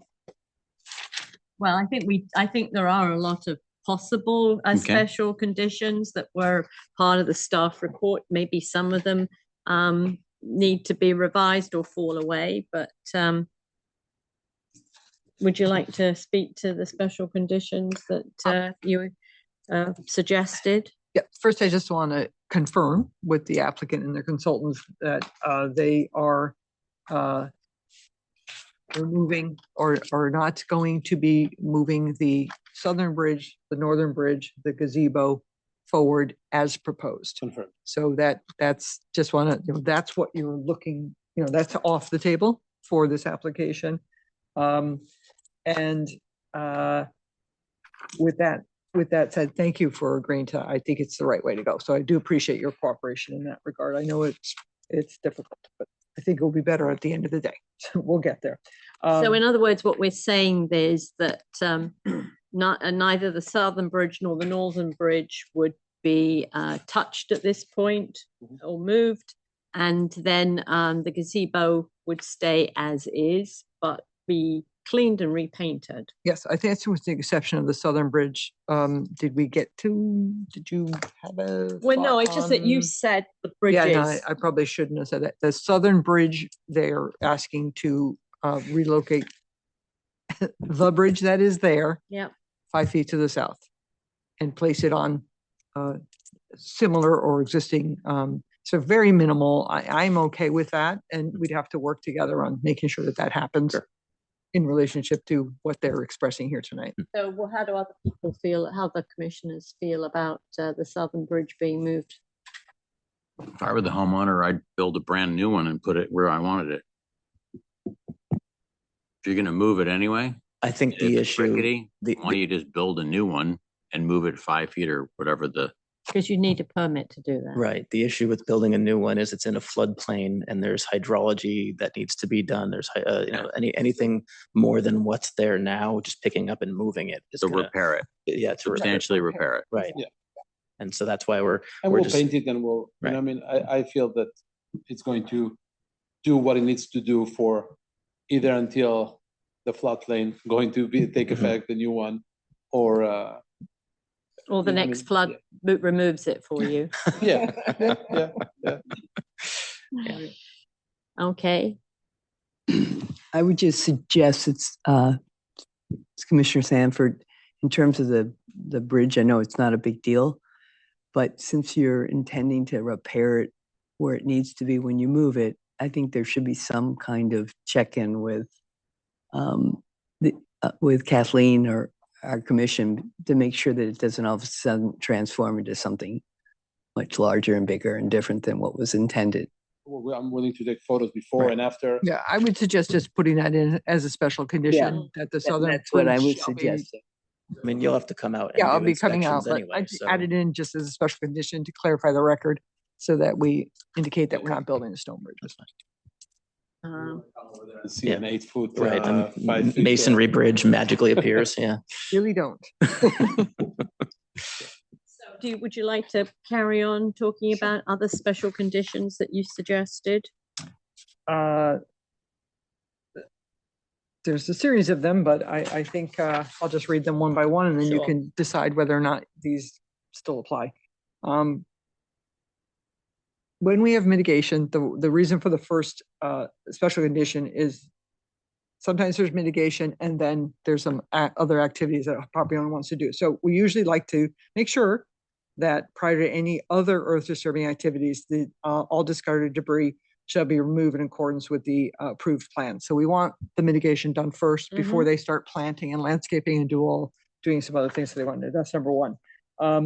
Upon conclusion of the tree debris removal activities and prior to proceeding with any other earth disturbing activities on 266 Michigan Road, the SNU watershed inspector, along with the wetlands agent, engineer and landscape architect shall inspect the site for compliance with the wetland permit, and the contractor shall cause any corrections to be promptly addressed. Sometimes there's rutting, there's things that happen sometimes when they're doing this removal. So I think an inspection at that point in time is another important special condition to be added. And some of these next ones are directly from SNU's memo, and you guys saw these, right? You Yes. read them? Okay. Yes. It sounded like you were okay with these, so Yes. I just want to read them to the commission members. Any trees found to be removed and or damaged from the hauling of material back and forth on the SNU property, wetlands and upland review area shall be replaced in accordance with section 25-560 / section 52-560A, chapter 925, statutory rights of action and defenses. So that's correct directly from SNU's letter. If tree replacement is deemed required, a plan shall be provided to town staff and SNU with final inspection and approval by town staff and SNU after work is completed to plan specifications. Ms. Throckmorton mentioned that as part of her presentation, that if there's things that need to be amended or done, they will provide a plan or provide plantings. So I would like a plan. So no heavy machinery shall be permitted to enter the wetlands to perform tree debris removal. All tree debris shall only be accomplished by the use of hand tools and or the use of appropriate lightweight equipment. All chainsaw oil must be vegetable seed oil on SNU property, and for any chainsaw work at 266 Michigan. I added that because 266 feeds into SNU's property, so it seems they should use appropriate seed oil. Any rutting of the underlying soils from activities to remove tree debris shall be lightly raked over and tamped down with hand tools to the original grades and allowed to naturally revegetate. Existing wood chips. Now, this was from SNOO's comment, and I misunderstood their comment in their letter. I thought there were wood chips on the SNOO property, and they were allowing you to leave a minimum of 2 inches. So this, I think, should be taken out, but I will let you decide. Existing wood chips must be no more than 2 inches in depth at any point and shall not be spread in any vernal pools or within 75 feet of the stream bed. I'm not, as Stu said, really, it's your call because you guys regulate the wetlands on their property. Mhm. So I think that should be actually taken out Yeah. and allowed, and they seem to agree with Yep. it. Does anybody disagree with taking that out? So no, no wood chips, any point in the wetlands on SNOO property. Just to clarify, whatever is there can stay. We're not bringing or creating or bringing a wood chipper to create that, but whatever is there for 20 years or 30 years or whatever it is that's sitting over there can stay. So meaning when we started, so the conversation started, I think this whole thing is getting misunderstood. What Wes was saying is that after we take all the logs, and I think that he was talking specifically about the one that is west of the water feature over there. He was saying that after we take the wood and we take the branches, whatever wood chips on the floor, leaves, whatever it is, can stay over there. It's natural material, it's organic, it can stay. I don't think that he was talking about us not removing some of the branches or whatever that came over there, getting into a wood chipper and create a 2 inches. I think he said after we're removing all the new stuff, the bigger stumps, the bigger branches, all of that whatever stayed behind, that was there from before, because it's all wooded area, and a lot of it is not even mine. It belongs to them. It's falling from the trees. It's their area. He said that's what he's comfortable living. So, Wes, can you clarify? Yes, I, certainly most of the fresh material needs to come out. Obviously, the piles that are stacked and still had the dead and decaying leaves attached to the branches. That's all needed to come out.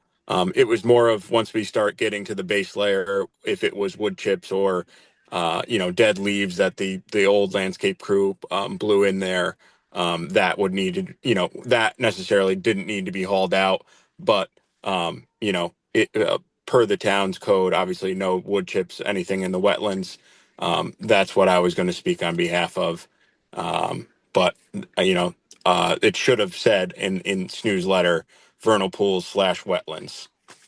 Okay, and condition number 2 kind of satisfies what we're after. Is after the initial removal is done, we're going to go out and look at it, and we'll let you know what else needs to come out or what can stay. So I think we're probably okay with doing an inspection driven.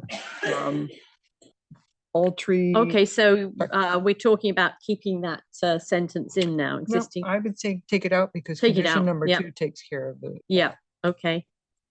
Right. Sorry, please carry on. All tree debris shall be removed from wetlands in the upland review area and properly disposed of to an appropriate location and not stockpiled or spread within 50 feet to regulated wetlands. No wood chips are permitted to occur back into the wetlands. So again, that's just similar, or the upland review area. Upon completion of landscaping activities, when we get to that point, at 266 Michigan Road, the landscape architect shall conduct a field inspection and issue a compliance report. So those are the substance of the special conditions. And I would just add the one regarding the Southern Bridge. I guess relocate existing Southern Bridge 5 feet to the south. Okay. Same elevation. Well, can I ask how long does the mitigation, how long do you expect that to take? I mean, taking all the debris out, that's going to probably take at least a week, I would think, to get all that stuff out of there. And then the planting, that's more of a question. What do you think? I just meant the mitigation. That's pretty fast. Oh, you mean the mitigating planning? Oh, I see. I think of the planting as part of the Yeah, no, you're right, mitigation. you're So- right. so, No, yeah, okay. the removal I of meant the removal, sorry. Okay, I'm sorry. Yeah, the removal of the debris. Yeah, I mean, I would think a week. So I would like to suggest a couple of further special conditions for discussion. We talked about the width of the no-mow strips, and I believe the applicant agreed that it would the no-mow strip would be no less than 10 feet of the steepest portion of the area. And I must say, I like it that, you know, some of these are 15 feet, the no-mow strip. So I would suggest that as a further special condition. So Director Hull, sorry. What exactly is I might say that a little differently. I think I know what Yep. you're after. That the 5-foot no mow section Yeah. shall be extended to 10 feet. Yep, that Okay, sounds right. good. Yep. Fine. And then Director Holland also mentioned about, we had quite a long discussion about re-armoring the swale bank. So perhaps we should have as a special condition that the area should not be widened or deepened or any new material placed in it. We can cover that with a plan that is going to be provided by Yep, the applicant. okay, and a plan, yep, So, very good. Detail for stream bank protection. So I can provide that to staff. Right. And then maybe we should have as a special condition that the northern bridge will not be touched and that the gazebo will not be rebuilt, but it will be cleaned and repainted. Sorry. Northern bridge. Mhm. No work to occur on the northern bridge. And that the gazebo will not be rebuilt. It will only be cleaned and repainted.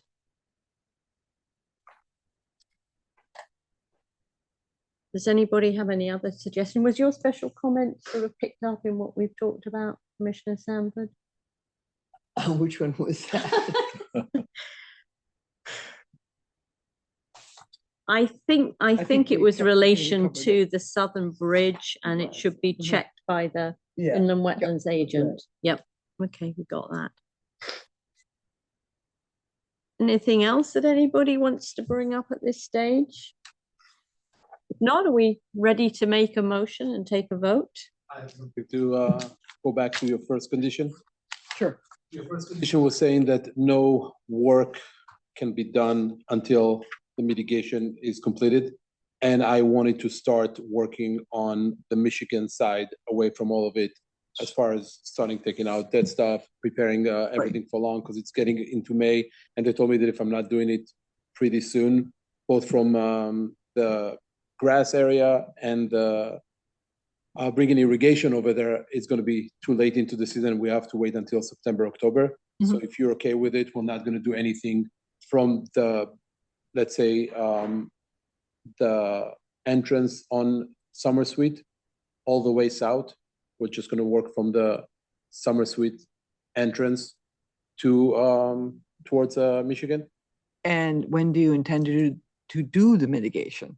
What is your Oh, right schedule? away. Okay. You guys tell us So me today. it almost is tomorrow we're happening starting. simultaneously. Yes, I see. tomorrow we're So, starting. yeah. It's just going to be different crews working on different sites. Yeah, that's fine. I just don't want you to back 100%. burner I the understand. mitigation I at understand. this No, no. stage. So, and I know you want to get it done, so The that's start good. of everything. They're going to start tomorrow to do it. I will bring more people as the week, everybody's busy in May from opening pools to do spring cleanup. So everybody's busy. I'll bring as many as I can. But tomorrow we're going to start the mitigation. So, Okay, someone like to make a motion? can we have, hold on. Sorry. Yes, Brunelli. Oh, has her I'm hand up. sorry. I'm sorry, Commissioner Brunelli. No problem. I was just wondering whether we wanted to consider any special conditions for the walking path that we had discussed.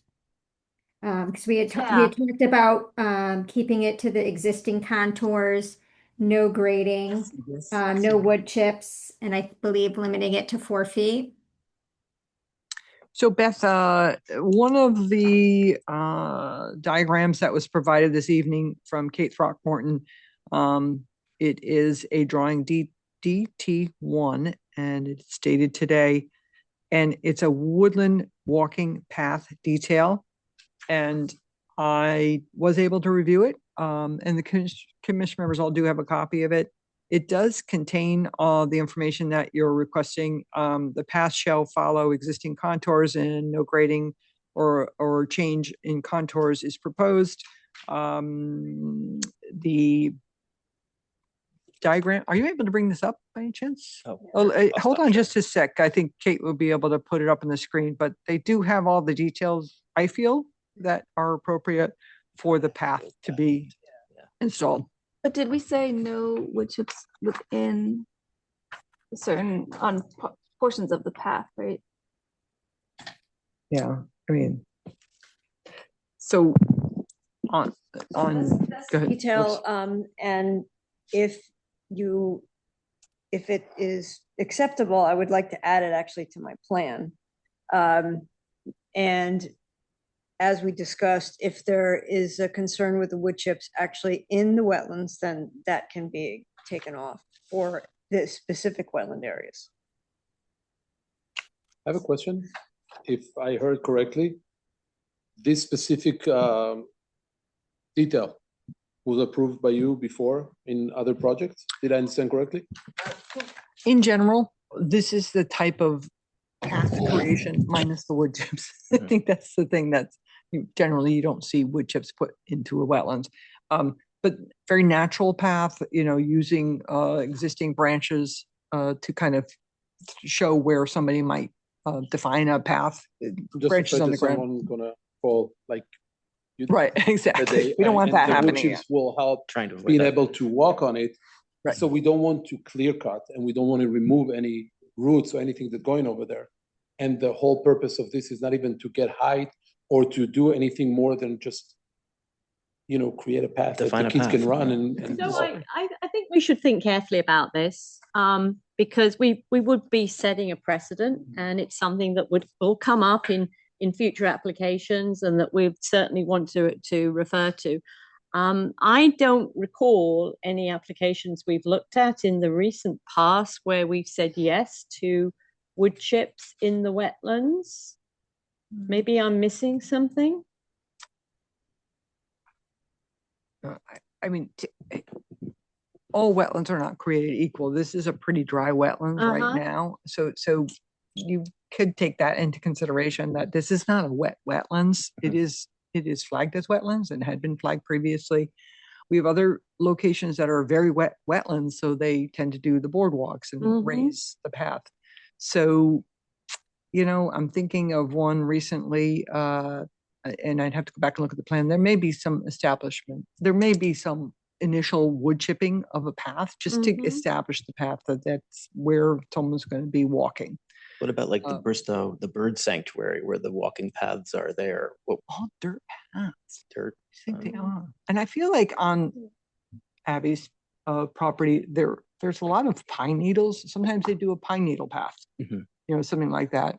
Is also a good base for a path. And correct me if I'm wrong, I think a lot of the path is not even in the wetlands. It's within the wetlands review, but not in the wetlands. Right, yeah. Right, there's only 2 sections that cross. There are only 2 sections, small sections. Well, that's exactly what we're discussing. I think Commissioner Stepanek had a comment. I'm against this kind of a walkway.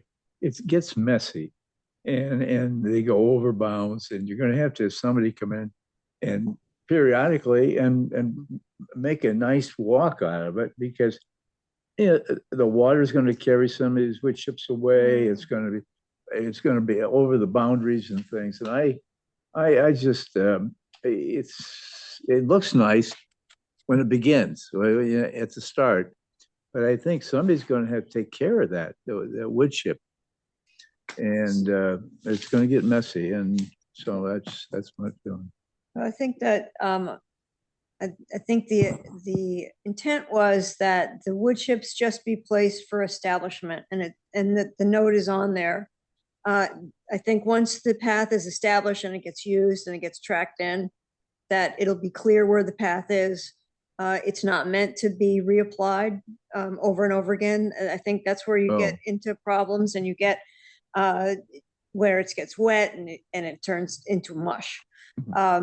So that's why I think that it's okay here. But that being said, I certainly put in the caveat that if you feel strongly without the wood chips, then we're willing to add that as conditional. And I think you said that the intention would be to there's a lot of small debris on the ground. Right. That would be the product be that would used, use. So yeah. they wouldn't be bringing in another product. They'd be mulching what's there basically is what, and you have plenty there to do that section. So how do Commissioner Stepanek thinks it's not such a great idea? How do other people feel about wood chips in the wetlands?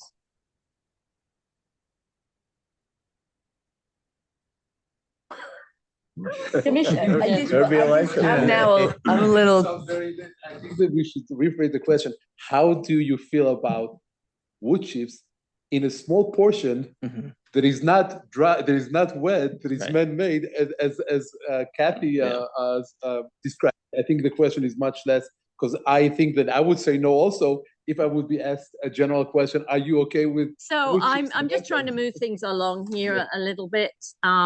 You know, we've heard one point of view, maybe others disagree, maybe. I have a question about what Kathleen just said, which is you said they were going to mulch what was there to create So that the creates lining. that creates the wood chips. Yeah. So basically you're grinding. Here it says, wood chips shall be placed at initial establishment. It doesn't say what the origins of those wood chips are. No, but I think you had mentioned that to me, that you did, the intent, as one of you did, the intent was to reuse what was on. reuse what was on. Yes. There's plenty of stuff there. Yeah. And so you're going to use a chipper to do it, or? No, So we can add this as a condition. there's chips No on the wood site, chips so being you could brought just use a wheelbarrow and spread them. Yeah. Spread them. That So was if the we have intent. from the right and the left, we bring them together to create. Or the if there are path. pine needles there too, you can put them there. Okay. Yes. And again, the important terms of this note is at initial establishment. Once established, no additional wood chips shall be I applied. get that So part. that's- Yeah, so I mean, just to assuage the fears of the commission that they're not going to be coming in and But just to clarify, who determines when it's been established? I mean, that's sort of an open-ended parameter. we'll You do can the say, final- that's it. It's we'll been do- established, yeah, no more we'll wood do a chips. Final inspection at the end to say he's in compliance. Contract. So, I mean, I would think pine needles was a good compromise here, but that's just my point of view. Got to bring them in. No, they're there. I think that the point is that whatever would they use to cover the dirt Yeah. is going to be material that's already there, and it's just going to get slightly redistributed. I think what's key, that 2 inches is a maximum. The reason why it's a maximum is because you don't want it to suppress vegetation. Mhm. So the 2 inches kind of mimics the adjoining woodland litter depth. So that's why that's key. Could be 1 inch, it could be 2 inch, but it shouldn't be more than 2. So I think that's what's key. I mean, 2 inches is pretty small. We want to put a special condition in here? Oh, that's the other thing, it got me thinking about this. The wetlands will still continue to function as wetlands because they're not filling 18 inches over a wetland. So if a soil scientist put out there after the path is in, they're going to still call it a wetlands. So just, you're not really altering the wetlands. My bigger issue was with the initial path was the comment about some kind of stone edging. That just doesn't work for lots of reasons. So it's a lot more disturbance. So they're not doing that. Do we want a special condition on the path through the wetlands, or are we okay with it as described in the sheet of paper we were given called Woodland Walking Path? Or perhaps just add that nothing's brought in. Yeah. Just to clarify. Yep. I think. Yep. Very good. Okay, do you think we're ready to make a motion? Wait a minute, I have one more Oh, suggestion. very good.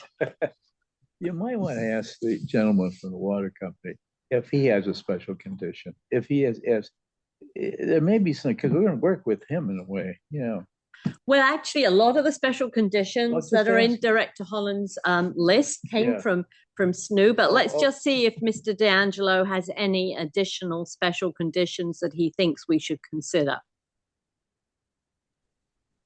Yep. No, we're pretty much covered. I think all the special conditions that were talked about tonight meet our standards, and as long as no new materials introduced, and once the path is established, no additional material is going to be added. We certainly don't have any objections to that. Very good. Very good. Are we ready to make a motion? Okay.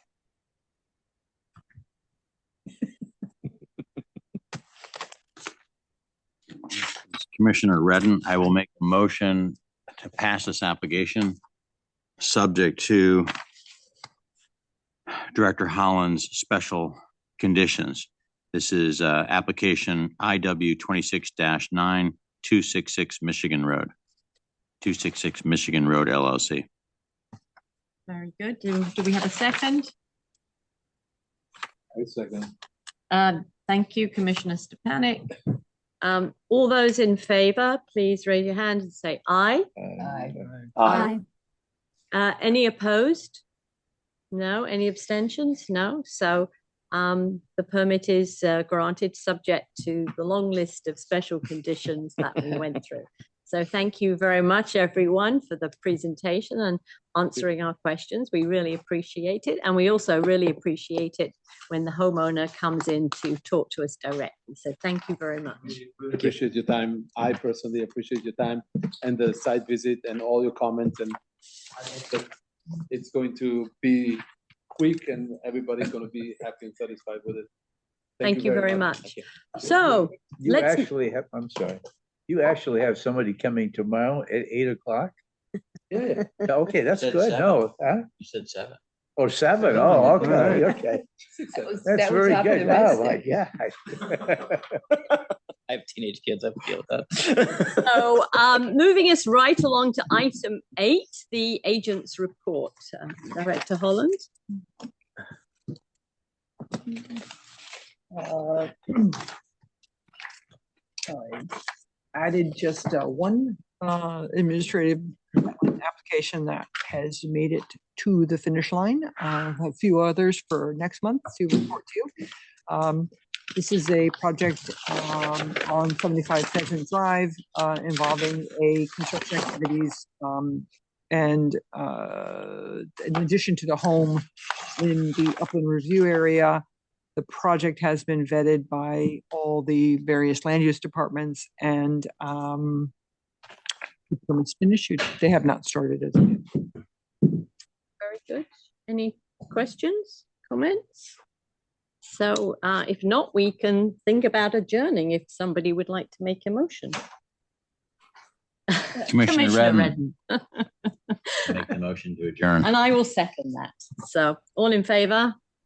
Aye. Aye. So thank you very much, including to Mr. D'Angelo, who I think has left us, and to Commissioners Brunali and Collingham, who were joined us by Zoom. So good night, everybody. Thank you. Good night.